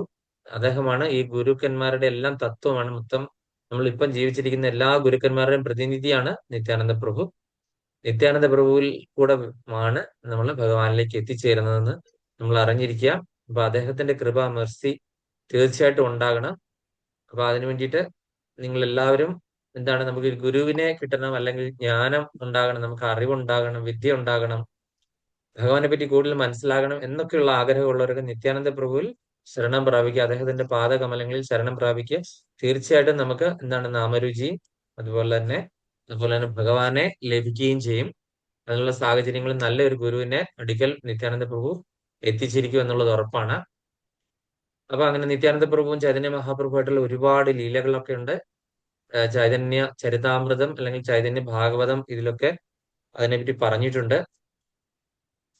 നിത്യാനന്ദ പ്രഭുവിനെ പറ്റി കൂടുതലായിട്ട് നിങ്ങൾ വായിക്കുക, മനസ്സിലാക്കുക. ഒരുപാട് പോസ്റ്റൊക്കെ വാട്സപ്പിൽ ഇതിലൊക്കെ വരുന്നുണ്ട്. അപ്പം നിങ്ങളൊക്കെ അത് നോക്കി കൂടുതൽ മനസ്സിലാക്കുക. ഇനി നമുക്ക് ഭഗവത്ഗീത യഥാരൂപത്തിലേക്ക് പോകാം. 4-ാം അധ്യായം അതീന്ദ്രിയ ജ്ഞാനമാണ് നമ്മൾ എടുക്കുന്നത്. അപ്പൊ അതീന്ദ്രിയ ജ്ഞാനത്തില് നമ്മൾ മനസ്സിലാക്കേണ്ട കാര്യം, നമ്മൾ ഓരോ കാര്യങ്ങൾ ശ്ലോകം കഴിഞ്ഞ് വരുമ്പോഴും നമുക്ക് അറിയാൻ പറ്റുന്നുണ്ട് അല്ലെ, ഭഗവാനെ പറ്റിയുള്ള കാര്യങ്ങള് നമ്മളുടെ ഇന്ദ്രിയങ്ങൾക്കൊന്നും ദഹിക്കാൻ പറ്റിയ കാര്യങ്ങളും അല്ല, അതിലൊക്കെ ഉപരിയായിട്ടുള്ള കാര്യങ്ങളാണ് എന്ന് നമുക്ക് അറിയാനായിട്ട് സാധിക്കുന്നുണ്ട് അല്ലെ. അപ്പോൾ നമ്മുടെ സാധാരണപ്പെട്ട ഇന്ദ്രിയങ്ങൾക്ക് അത് മനസ്സിലാക്കാനുള്ള കഴിവ് ഇല്ല. അപ്പൊ അതുകൊണ്ട് നമ്മൾ എന്താണ്, കുറച്ചുകൂടി ഉയർന്ന പ്ലാറ്റ്ഫോമിൽ നിന്ന് ചിന്തിക്കുന്ന വ്യക്തികൾക്ക് മാത്രമേ ഇത് മനസ്സിലാകുള്ളൂ. അപ്പൊ നമ്മൾ അങ്ങനത്തെ ഭഗവാൻ എന്തുകൊണ്ടാണ് അവതരിച്ചത്, ആ ശ്ലോകങ്ങളെല്ലാം കണ്ടു. പിന്നെ ഭഗവാന്റെ ജന്മമോ കർമ്മമോ ഇതിനെപ്പറ്റിയൊക്കെ പറയുന്ന ആൾക്കാര് അവര് ദേഹം വെടിയുമ്പോൾ എന്താണ്, തീർച്ചയായിട്ടും എന്റെ അടുക്കൽ എത്തിച്ചേരുമെന്ന് ജന്മ കർമ്മചമേ ദിവ്യം ഏവേത്തി, ആ ഒരു ശ്ലോകം ഓർമ്മയുണ്ടോ ആർക്കാ? ജന്മ കർമ്മച മേ ദിവ്യം യോ വേത്തി തത്വതഃ തെക്വാ ദേഹം പുനർജന്മ നൈതി മാമേതി സ്വ അർജുന. ആ ഒരു ശ്ലോകത്തിൽ പറയുന്നുണ്ട് അല്ലെ, ജന്മ കർമ്മച മേ ദിവ്യം യോ വേത്തി തത്വതഃ തെക്വാ ദേഹം പുനർജന്മം നൈതി മാമേതി സ്വ അർജുന എന്ന് പറയുന്ന ആ ശ്ലോകത്തിൽ കൂടെ നമ്മൾ കണ്ടു ഭഗവാന്റെ ശാശ്വതമായ ലോകത്തിൽ എത്തിച്ചേരും. ഭഗവാന്റെ ജന്മത്തെപ്പറ്റിയും കർമ്മത്തെപ്പറ്റിയും ലീലകളും അതുപോലെയൊക്കെ കേൾക്കുകയും പഠിക്കുകയും മനസ്സിലാക്കുകയും ചെയ്യുന്നവര് അവരുടെ ശരീരം വെടിയുന്ന സമയത്ത് തീർച്ചയായിട്ടും എന്റെ അടുക്കൽ വരും എന്നുള്ളൊരു പ്രോമിസ് ഭഗവാൻ തന്നിരിക്കുന്നത് നമ്മൾ മനസ്സിലാക്കി അല്ലേ. അപ്പൊ ഇനി അടുത്തത് നമ്മൾ കണ്ടു, അങ്ങനെയുള്ള ഭഗവാനെ കിട്ടാൻ വേണ്ടിയിട്ട് വീതരാഗ ഭയ ക്രോധ, വീതം, രാഗം, ക്രോധം, ഭയം ഇങ്ങനെയിൽ നിന്നൊക്കെ മോചിതനായിട്ട് അവര് എന്റെ ജ്ഞാനത്തിൽ കൂടെ എന്നെ മനസ്സിലാക്കിയിട്ട് എനിക്ക് എന്നിൽ ദിവ്യ പ്രേമബദ്ധരായിട്ട് വേണം എന്റെ അടുക്കിലേക്ക് എത്താൻ എന്ന് പറയുന്നു. പിന്നെ പറയുന്നു ഭഗവാൻ, നമ്മൾ കഴിഞ്ഞ ക്ലാസ്സിൽ എടുത്ത ആദ്യത്തെ ശ്ലോകം, എന്നിൽ ശരണം പ്രാപിക്കുന്നവര് എന്താണ്, ഓരോരോ സ്റ്റേജിൽ കൂടെയാണ് വരുന്നത് അല്ലെ. അവർ ഏത് രീതിയിൽ എന്നെ അപ്രോച്ച് ചെയ്യുന്നോ ആ ഒരു രീതിയിൽ ഞാൻ അവർക്ക് എന്നെ കൊടുക്കുന്നു. അവർക്ക് വേണ്ടത് എന്നെ പിതാവായിട്ടാണ് വേണ്ടതെങ്കിൽ ഞാൻ പിതാവായിട്ട് അവരിൽ എത്തിച്ചേരുന്നു. അവർക്ക് വേണ്ടത് ഞാൻ ഭഗവാനായിട്ടാണ് വേണ്ടതെങ്കിൽ ചതുർഭുജ നാരായണ രൂപത്തിൽ ഞാൻ അവരുടെ മുന്നിൽ എത്തിച്ചേരുന്നു. അവർക്ക് വേണ്ടത് ഒരു കൂട്ടുകാരനെയാണെങ്കിൽ ഞാൻ ആ ഒരു കൂട്ടുകാരന്റെ രൂപത്തിൽ ഞാൻ എത്തി അവർക്ക് വേണ്ട കാര്യങ്ങൾ ചെയ്തു കൊടുക്കുന്നു. അവർക്ക് വേണ്ടത് ഒരു കുട്ടിയുടെ ഭാവത്തിലാണെങ്കിൽ ഞാൻ ലഡ്ഡുഗോപാലായിട്ട് ഞാൻ അവരുടെ അടുക്കിൽ എത്തിച്ചേരുന്നു. അവർക്ക് വേണ്ടത് ഒരു കമിതാവായിട്ടാണ് എങ്കിൽ ഞാൻ മാധുര്യ പ്രേമ രസത്തോടുകൂടി അവരുടെ കൂടെ സമ്മേളിക്കുന്നു എന്ന് ഭഗവാൻ പറയുന്നു അല്ലെ ആ ഒരു ശ്ലോകത്തിൽ. ആരെന്നെ ഏത് ഭാവത്തിൽ സമീപിക്കുന്നു ഞാൻ അതേ രീതിയിൽ അവർക്ക് റെസിപ്രോക്കേറ്റ് ചെയ്യുന്നു, അതേ രീതിയിൽ പ്രതിപ്രവർത്തിക്കുന്നു. ഒരാൾ ഒരു 10 സ്റ്റെപ്പ് എടുത്തു വെച്ചാൽ ഭഗവാൻ 100 സ്റ്റെപ്പ് ഇങ്ങോട്ടേക്ക് വെക്കും. നമ്മൾ ഒരു സ്റ്റെപ്പ് വെച്ചാൽ 10 സ്റ്റെപ്പ് ഭഗവാൻ ഇങ്ങോട്ടേക്ക് വെക്കും അല്ലെ. നമ്മൾ ആ ഒരു സ്റ്റെപ്പ് വെക്കാനായിട്ട് ഭഗവാൻ നോക്കി നിൽക്കുകയാണ് അല്ലെ. നമുക്കൊക്കെ ആ സ്റ്റെപ്പ് വെക്കാനുള്ള അവസരം കിട്ടി. ഇനി നമ്മൾ എന്തിനാണ് താമസിക്കുന്നതെന്ന് മാത്രം നമ്മൾ വിചാരിക്കുക. ഇനി എന്തിനാണ് താമസിക്കുന്നത്, ഇനി സമയമുണ്ടോ നമുക്ക്? ആർക്കും അറിയാവുന്ന അല്ലെ എപ്പോഴാ സമയം എന്താണെന്ന് ഒരു നിശ്ചയവും ഇല്ലല്ലേ. അപ്പൊ നമുക്ക് ആ ചിന്മയ ചൈതന്യ പ്രഭുവിന്റെ കാര്യം തന്നെ നിങ്ങൾ കേട്ടില്ലല്ലേ, എത്ര വിഷമമുണ്ടായ സംഭവമാണ് എല്ലാവർക്കും. ആലോചിക്കുമ്പോ ഒക്കെ അല്ലെ, എത്ര നല്ല രീതിയിൽ ഭക്തിയുത സേവനം പ്രാക്ടീസ് ചെയ്തുകൊണ്ട് പോയിക്കൊണ്ടിരുന്ന ആളായിരുന്നു. അപ്പൊ അദ്ദേഹത്തിനും അതുപോലെയുള്ള ആൾക്കാർക്ക് സംഭവിച്ച അന്ത്യം അങ്ങനെയാണ് അല്ലെ. ജീവിച്ചിരിക്കുമ്പോഴോ മരിച്ചിരിക്കുമ്പോഴോ ഒരാൾ ഒരു കുറ്റം പറയാത്ത ഒരു വ്യക്തിയായിരുന്നു. അത്രയ്ക്ക് നല്ല സ്വഭാവ സവിശേഷതകളുള്ള വൈഷ്ണവൻ എന്നുള്ള പേരിന് പൂർണ്ണമായിട്ട് അർഹനായിട്ടുള്ള ഒരു വ്യക്തിയായിരുന്നു. അദ്ദേഹത്തിന് സംഭവിച്ച അന്ത്യവും അങ്ങനെ ആയിരുന്നില്ല. നമ്മൾ നോക്കുമ്പോൾ അതിങ്ങനെയാണ്. നമ്മളിപ്പോ വരാഹ ഭഗവാന്റെ ശരീരം നമ്മൾ നോക്കിയിട്ട് അത് ഭഗവാൻ അല്ലാതെ ആ ഒരു പുറമേ നിന്ന് നോക്കുമ്പോൾ നമുക്ക് അതിങ്ങനെയാണെന്ന് തോന്നാം. പക്ഷെ അദ്ദേഹത്തിന്റെ ഏതോ ഒരു കർമ്മം കൊണ്ടായിരിക്കാം അദ്ദേഹത്തിന് അങ്ങനെ ഒരു അന്ത്യം ഉണ്ടായതെന്ന് വിചാരിക്കാം. അധികമൊന്നും കിടത്താതെ ഭഗവാൻ വിളിച്ചല്ലോ. കോമായി സ്റ്റേജിൽ നിൽക്കുമായിരുന്നെങ്കിൽ എന്തായിരുന്നു അവസ്ഥ? അപ്പൊ അതുകൊണ്ട് ഭഗവാൻ അവിടെയും കരുണ കാണിച്ചു എന്ന് തന്നെ നമുക്ക് വേണമെങ്കിൽ പറയാം. പക്ഷെ നമ്മളെ പോലെയുള്ള സാധാരണ ഒരുപാട് ശിഷ്യന്മാരുണ്ടായിരുന്നു അദ്ദേഹത്തിന്. അവരുടെയൊക്കെ കാര്യം അവർക്ക് നാഥനില്ലാത്ത ഒരു അവസ്ഥയിലേക്ക് എത്തിച്ചേർന്നു. അവരുടെ ദുഃഖം വയ്യ, വീട്ടുകാർക്കുള്ള ദുഃഖവും അത് നമുക്ക് എന്താണ് അത് നികത്താനായിട്ട് വലിയ ബുദ്ധിമുട്ടാണ്. കാലം എല്ലാം മറക്കും എന്ന് പറഞ്ഞു കഴിഞ്ഞാൽ അതൊരു വലിയ ഗ്യാപ്പ് തന്നെയാണ് ഉണ്ടാക്കി വെച്ചിരിക്കുന്ന കാലം. അടുത്തത്, ഈ ലോകത്തിൽ ജനങ്ങൾ കാമ്യകർമ്മങ്ങളിൽ വിജയം വരിക്കാൻ ആഗ്രഹിക്കുന്നത് മൂലം ദേവന്മാരെ ആരാധിക്കുന്നു. അവർ ഇവിടെ കർമ്മങ്ങൾക്ക് വേഗത്തിൽ ഫലം സിദ്ധിക്കാറുണ്ടല്ലോ. അപ്പൊ പെട്ടെന്ന് നമുക്ക് ഫലം സിദ്ധിക്കാൻ വേണ്ടിയിട്ട് നമ്മൾ ദേവന്മാരെ ആരാധന നടത്തി, ദേവാരാധന തുടർന്നു കൊണ്ടുപോയ സമയങ്ങളുണ്ടല്ലോ, ഒരുപാട് സമയങ്ങൾ പെട്ടെന്ന് കാര്യം സാധിക്കാൻ വേണ്ടിയിട്ട്. അങ്ങനെ നമ്മൾ ദേവാരാധന നടത്തി കഴിഞ്ഞു കഴിഞ്ഞാൽ ദേവന്മാര് നമ്മൾ എന്താണ് കൊടുക്കുന്നത് അത് നമുക്ക് തിരിച്ചു തരും. നമ്മൾ കൊടുത്തില്ല എങ്കിൽ അവര് നമ്മളോട് കോപിക്കുകയും ചെയ്യും. അപ്പൊ നമ്മൾ നടത്തേണ്ടത് ആരുടെ ആരാധനയാണ് എന്ന് ശിലപ്രഭുപാദർ വ്യക്തമായിട്ട് പറയുന്നു. നമ്മള് കേശവനെ നമസ്കരിച്ചു കഴിഞ്ഞാൽ സർവ ദേവന്മാരും പ്രസന്നരാകുന്നു. കേശവം പ്രതി സർവദേവ നമസ്കൃത്യ കേശവം പ്രതി ഗച്ഛതി. നിങ്ങൾ ആരെ നമിച്ചാലും ആരെ പൂജിച്ചു കഴിഞ്ഞാൽ ആരിലേക്കാണ് എത്തിച്ചേരുന്നത്? കേശവനിലേക്കാണ് എത്തിച്ചേരുന്നത്. ഇത് നമ്മൾ മനസ്സിലാക്കേണ്ട ഒരു കാര്യമാണ്. അല്ലെ, സർവദേവ നമസ്കൃത്യം കേശവം പ്രതി ഗച്ഛതി. അപ്പൊ കേശവനിലേക്കാണ് എത്തിച്ചേരുന്നത്. ഇനി 13ാമത്തെ ശ്ലോകം. 13ാമത്തെ ശ്ലോകം നമ്മള് വളരെ വളരെ വളരെ ഇമ്പോർട്ടന്റ് ആയിട്ടുള്ള ശ്ലോകമാണ്. അതുപോലെ തന്നെ വളരെ വളരെ വളരെ തെറ്റിദ്ധരിക്കപ്പെട്ട ഒരു ശ്ലോകവുമാണ്. ആൾക്കാര് നമ്മളെ പോലെയുള്ള പൊട്ട ബുദ്ധിയുള്ള ആൾക്കാര്, എന്നെ പോലെയുള്ളവര് തെറ്റിദ്ധരിക്കപ്പെട്ട ശ്ലോകമാണ്. നേരത്തെ ഞാൻ കുറെ ഇത് കൃഷ്ണാവതിലേക്ക് വരുന്നതിന് മുൻപേ ഞാൻ തെറ്റിദ്ധരിക്കപ്പെട്ട ഒരു ശ്ലോകമായിരുന്നു ഇത്. അപ്പൊ അതെന്താണെന്ന് നമുക്ക് നോക്കാം. ശരിയായിട്ടുള്ള ധാരണ ഭഗവാനും ശ്രീലപ്രഭാതരൊക്കെ എന്താണ്, ആചാര്യന്മാർ എന്താണ് ഈ ശ്ലോകത്തിനെ പറ്റി പറഞ്ഞിരിക്കുന്നതെന്ന് നമുക്ക് നോക്കാം. അതും കാണാതെ പഠിക്കേണ്ട ഒരു ശ്ലോകമാണ്. പലയിടത്തും നിങ്ങൾക്ക് കോട്ട് ചെയ്യാം. നിങ്ങൾ ക്ലാസ് ഒക്കെ എടുക്കുന്ന സമയത്ത് കോട്ട് ചെയ്യാവുന്ന ഒരു ശ്ലോകം കൂടെയാണ്. അധ്യായം 4 അതീന്ദ്രിയ ജ്ഞാനം, ശ്ലോകം 13. ചാതുർവർണ്ണ്യം മയാ സൃഷ്ടം ഗുണകർമ്മ വിഭാഗശ തസ്യ കർത്താരമഭിമാം വിദ്യ കർത്താരമവ്യയം. ചാതുർവർണ്ണ്യം മയാ സൃഷ്ടം ഗുണകർമ്മ വിഭാഗശ തസ്യ കർത്താരമഭിമാം വിദ്യ കർത്താരമവ്യയം. ചാതുർവർണ്ണ്യം മയാ സൃഷ്ടം ഗുണകർമ്മ വിഭാഗശ തസ്യ കർത്താരമഭിമാം വിദ്യ കർത്താരമവ്യയം. ഹരേ കൃഷ്ണ. ശിബി മാതാജി.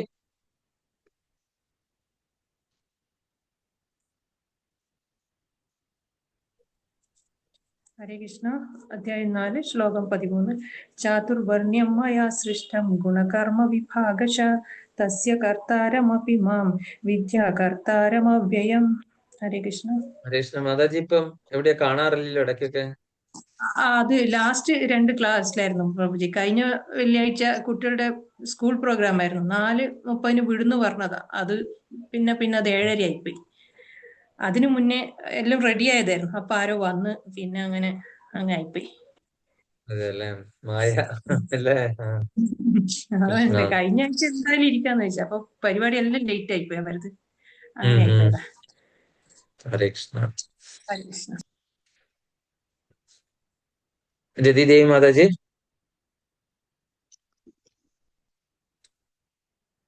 ഹരേ കൃഷ്ണ.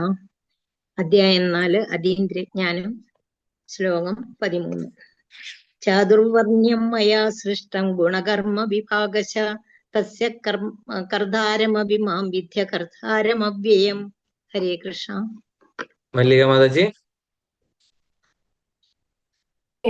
ഹരേ കൃഷ്ണ ഗുരുജി. ഓം നമോ ഭഗവതി വാസുദേവായ. ശ്ലോകം 13. ചാതുർവർണ്ണ്യം മയാ സൃഷ്ടം ഗുണകർമ്മ വിഭാഗശ തസ്യ കർത്താരമഭിമാം വിദ്യ കർത്താരമവ്യയം. ഹരേ കൃഷ്ണ. ഹരേ കൃഷ്ണ. ശിലപ്രഭാതരുടെ പദാനുപദ തർജ്ജമ. ജയ് ശിലപ്രഭാത്. മയ എന്നാൽ ഗുണകർമ്മ വിഭാഗശ ഗുണകർമ്മ വിഭാഗം അനുസരിച്ച് ചാതുർവർണ്ണ മാനവ സമുദായത്തിന്റെ 4 വർണ്ണങ്ങൾ സൃഷ്ടിക്കപ്പെട്ടു. തസ്യ അതിന്റെ കർത്താരം പിതാവാണെങ്കിലും അവ്യയം നാശരഹിതനായ മാം എന്നെ അകർത്താവാണെന്ന് വിധി നീ അറിയാൻ. വിവർത്തനം ഭാവാർത്ഥം ഡിവൈൻ ഗ്രേസ് AC ഭക്തിവേദാന്ത സ്വാമി ശ്രീലപ്രഭാത്. ജയ ശ്രീലപ്രഭാത്. പ്രകൃതി സഹജങ്ങളായ 3 ഗുണങ്ങളുടെയും തദനുസൃതങ്ങളായ കർമ്മങ്ങളുടെയും മുൻനിർത്തിക്കൊണ്ട് മനുഷ്യ സമൂഹത്തിന്റെ 4 വർണ്ണങ്ങൾ ഞാൻ സൃഷ്ടിച്ചു. ഈ വിഭാഗങ്ങളെ സൃഷ്ടിച്ചു എന്നിരിക്കലും അവ്യയനായി ഞാനല്ല അതിന്റെ കർത്താവ് എന്നറിയുക. അപ്പം എന്താണ് പറഞ്ഞിരിക്കുന്നത്? പ്രകൃതി സഹജങ്ങളായ 3 ഗുണങ്ങളെയും തദനുസരണങ്ങളായ കർമ്മങ്ങളെയും മുൻനിർത്തിക്കൊണ്ട് മനുഷ്യ സമൂഹത്തിന്റെ 4 വർണ്ണങ്ങൾ ഞാൻ സൃഷ്ടിച്ചു. ഈ വിഭാഗങ്ങളെ സൃഷ്ടിച്ചു എന്നിരിക്കുമെങ്കിലും എങ്കിലും അവ്യയനായ ഞാനല്ല അതിന്റെ കർത്താവ് എന്നറിയുക. അതെന്താണ് ഭഗവാൻ ആദ്യം എന്തോ ഒരു സൃഷ്ടിച്ചു എന്ന് പറഞ്ഞു, പിന്നെ ഞാൻ ഇതിന്റെ ഉത്തരവാദിയല്ല എന്നും പറഞ്ഞു. ഞാനാണ് ഇത് ചെയ്തത്, പക്ഷെ ഞാൻ ഇതിന്റെ ഉത്തരവാദിയല്ല എന്നും പറയും. ഇതെന്താണ് ഇങ്ങനെ?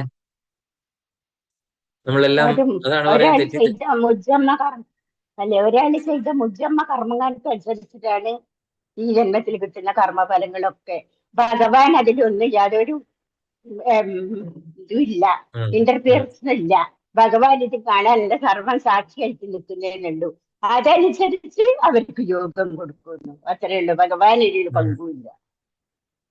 അപ്പം ഭൗതിക പ്രകൃതിയുടെ 3 ഗുണങ്ങളെ ഭഗവാൻ സൃഷ്ടിച്ചു അല്ലേ? അതുപോലെ തന്നെ 4 വർണ്ണങ്ങളെ സൃഷ്ടിച്ചു. 3 ഗുണങ്ങളെ 4 വർണ്ണങ്ങളെ. അപ്പൊ 4 വർണ്ണങ്ങൾ ഏതൊക്കെയാണ് നമുക്ക് ആദ്യം നോക്കാം.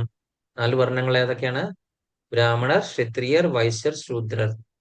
അപ്പൊ നമ്മള് തെറ്റിദ്ധരിക്കപ്പെട്ട എന്താണ്? നമ്മൾ ഇത് വിചാരിച്ചു ഇത് 4 ജാതിയാണെന്ന് വിചാരിച്ചു അല്ലെ? ബ്രാഹ്മണർ, ക്ഷത്രിയർ, വൈശ്യർ, ശൂദ്രർ. നമ്മളിത് 4 ജാതിയാണെന്ന് വിചാരിച്ചു. അതാണ് നമ്മൾ തെറ്റിദ്ധരിക്കപ്പെട്ട ഒരു കാര്യം. അപ്പം ഭഗവാൻ പറഞ്ഞിട്ടുണ്ട് ചാതുർവർണ്ണ്യം മയാ സൃഷ്ടം. ഞാനാണ് ഈ പറയുന്ന 4 വർണ്ണങ്ങളെ സൃഷ്ടിച്ചത്. അപ്പൊ ഭഗവാനാണ് അതിന്റെ ഉത്തരവാദി അല്ലേ? സൃഷ്ടിച്ചത് ഭഗവാനാണ് എന്ന് പറഞ്ഞിട്ട് ഭഗവാൻ പറയുന്നു ഞാൻ അതിന്റെ ഉത്തരവാദിയല്ല. അപ്പോൾ അത് എങ്ങനെയാണെന്ന് നമുക്ക് നോക്കാം. ഈ 4 വർണ്ണങ്ങളെ ഭഗവാൻ സൃഷ്ടിച്ചു.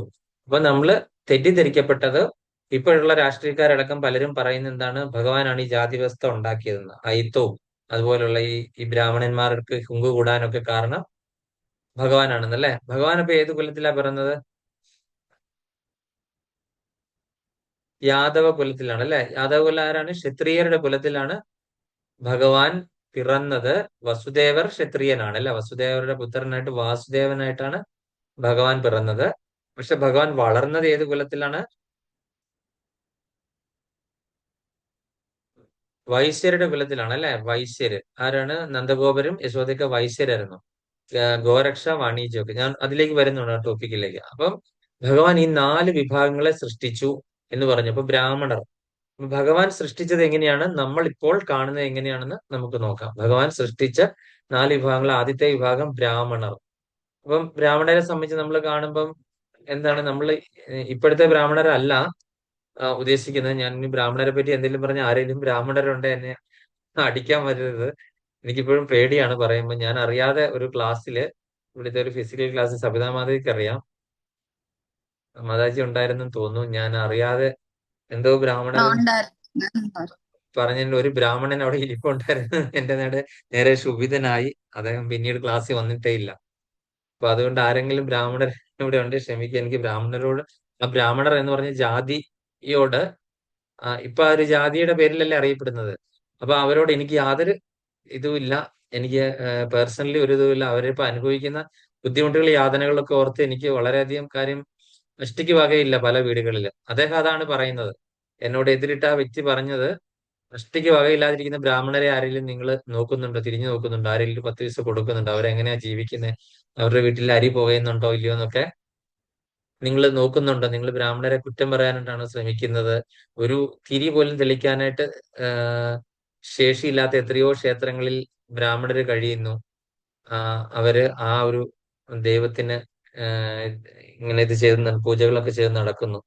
അതിനു പോലുമുള്ള ഒരു രൂപ പോലും കാണിക്ക് ഇടാത്ത ക്ഷേത്രങ്ങളും കിട്ടാത്ത ക്ഷേത്രങ്ങളും എത്രയോ ഉണ്ട്, ഇടിഞ്ഞു പൊളിഞ്ഞ് തകർന്നു കിടക്കുന്ന. അപ്പൊ അങ്ങനെയൊക്കെയുള്ള ആ ഇല്ലങ്ങളിലും ഒക്കെ താമസിക്കുന്ന ബ്രാഹ്മണരെ ആരെങ്കിലും ഉദ്ധരിക്കുന്നുണ്ടോ? നമ്മൾ പോകുമ്പോഴൊക്കെ എങ്ങനെയാണ്, ഏറ്റവും കൂടുതൽ ആള് വരുന്ന ക്ഷേത്രങ്ങളിൽ പോവുക, അവിടെ ഇഷ്ടം പോലെ വലിച്ചു വാരിച്ച്. ഇങ്ങനെയുള്ള സാധാരണ ക്ഷേത്രങ്ങളിൽ പോയി കഴിഞ്ഞാൽ നമ്മൾ 1 രൂപ കാണിക്ക് പോലും ഇടത്തില്ല. അല്ല, ഇതാണ് നമ്മൾ എല്ലാവരും ചെയ്യുന്നത്. പക്ഷെ നമ്മൾ അതിന് പകരം നേരത്തെ എനിക്കറിയാവുന്ന എൻ്റെ ഒരു ബന്ധു ഉണ്ടായിരുന്നു. കിട്ടുന്ന പൈസ മുഴുവനും എന്താണ് ചെയ്യുന്നത്? വലിയ വലിയ മഹാക്ഷേത്രങ്ങളിൽ, ദേവസ്വം ബോർഡിന്റെ ക്ഷേത്രങ്ങളിൽ മാത്രം കൊണ്ടുപോയിട്ട് പൈസ ഇടും. 500, 1000 രൂപയൊക്കെ ദക്ഷിണ കൊടുക്കും അല്ലേ? അപ്പൊ എന്ത് ചെയ്യും? ആ ദക്ഷിണ കൊടുക്കുമ്പോൾ തന്നെ അവിടുത്തെ തിരുമേനി അവിടെ ഇരുന്നിട്ട് എന്ത് ചെയ്തു? വലിയൊരു ഇലക്കകത്ത് കുറെ പൂവും ചന്ദനവും ഇതെല്ലാം കൂടി ഇട്ടിട്ട് നമുക്ക് തരും. അല്ലാത്തവരെ അദ്ദേഹം തിരിഞ്ഞു നോക്കില്ല. പൈസ അവിടെ നടക്കി വെച്ച് കഴിഞ്ഞാൽ നമുക്ക് എന്തുവാണ്, ഇലക്കകത്ത് പൂവൊക്കെ ഇട്ട് തീർത്ഥമൊക്കെ തന്ന് നമുക്ക് വേണ്ടിയിട്ട് അവിടെ ഒരു പൂജ ചെയ്ത്, ഇങ്ങനെ ഒരു പൂജ ചെയ്തിട്ട് അവിടെ നിന്ന് എടുത്ത് ഭഗവാന്റെ എടുക്കുന്ന 2 പൂക്കളും ഇട്ടിട്ട് ഇത് തരും. അപ്പം ഇത് ആണോ ശരിക്കും ഒരു ബ്രാഹ്മണര്? ആ ഒരു രീതി ഭഗവാൻ പറഞ്ഞ ബ്രാഹ്മണര് അങ്ങനെയല്ല. അപ്പം ഞാൻ അവരെ വിലക്കി. ഞാൻ അവരോട് പറഞ്ഞു, എന്താണ് പറഞ്ഞതെന്ന് വെച്ച് കഴിഞ്ഞാൽ, ഈ ദേവസ്വം ബോർഡ് ക്ഷേത്രങ്ങളിലൊക്കെ പോയി നമ്മൾ പൈസ ഇടുന്നതിനും കാണിക്കിടുന്നതിനും കുഴപ്പമില്ല. നമ്മൾ കാണിക്ക ഇടുക എന്ന് പറഞ്ഞു കഴിഞ്ഞാൽ ഭഗവാൻ അല്ലല്ലോ ഇത് കൊണ്ടുപോകുന്നത്, ദേവസ്വം ബോർഡല്ലേ കൊണ്ടുപോകുന്നത്. അപ്പൊ നമ്മൾ എന്ത് ചെയ്യേണ്ടത്? നമ്മളെ മനോധർമ്മത്തിനനുസരിച്ച് ഭഗവാൻ ഒരു കാണിക്ക, നമ്മളൊരു ക്ഷേത്രത്തിൽ പോകുമ്പോൾ വെറുതെ പോകാൻ പറ്റില്ല. അപ്പൊ ഭഗവാന്റെ ഭണ്ഡാരത്തിലേക്ക് നമ്മൾ എന്തെങ്കിലും കൊടുക്കുക. പിന്നെ ഭഗവാൻ കൂടുതലും പുഷ്പങ്ങളോ അല്ലെങ്കിൽ അദ്ദേഹത്തിന് കൊടുക്കാനുള്ള ഉടയാടയോ അല്ലെങ്കിൽ ചന്ദനത്തിരിയോ ധൂപമോ കർപ്പൂരമോ ഇങ്ങനെയൊക്കെയുള്ള സാധനങ്ങളും ദ്രവ്യങ്ങളും ഒക്കെ വെറും കൈയോടെ പോകരുതെന്നാണ് പറയുന്നത്. അപ്പൊ നമ്മള് ഒരു നാണയം ഇട്ടാലും മതി, ഭഗവാൻ ഈ പൈസ ഒന്നും കൊണ്ടുപോകുന്നില്ല. അല്ലെങ്കിൽ എന്താ പറയുക, അന്നദാനത്തിനോ അങ്ങനെ എന്തെങ്കിലുമൊക്കെ നമ്മൾ കൊടുക്കുക. അന്നദാനത്തിന് കൊടുത്താലും അവര് കൊണ്ടുപോവാണ്. അതൊന്നും നമ്മൾ വിചാരിക്കേണ്ട. നമ്മൾ നമ്മളുടെ മനോധർമ്മം അനുസരിച്ച് ചെയ്യുക.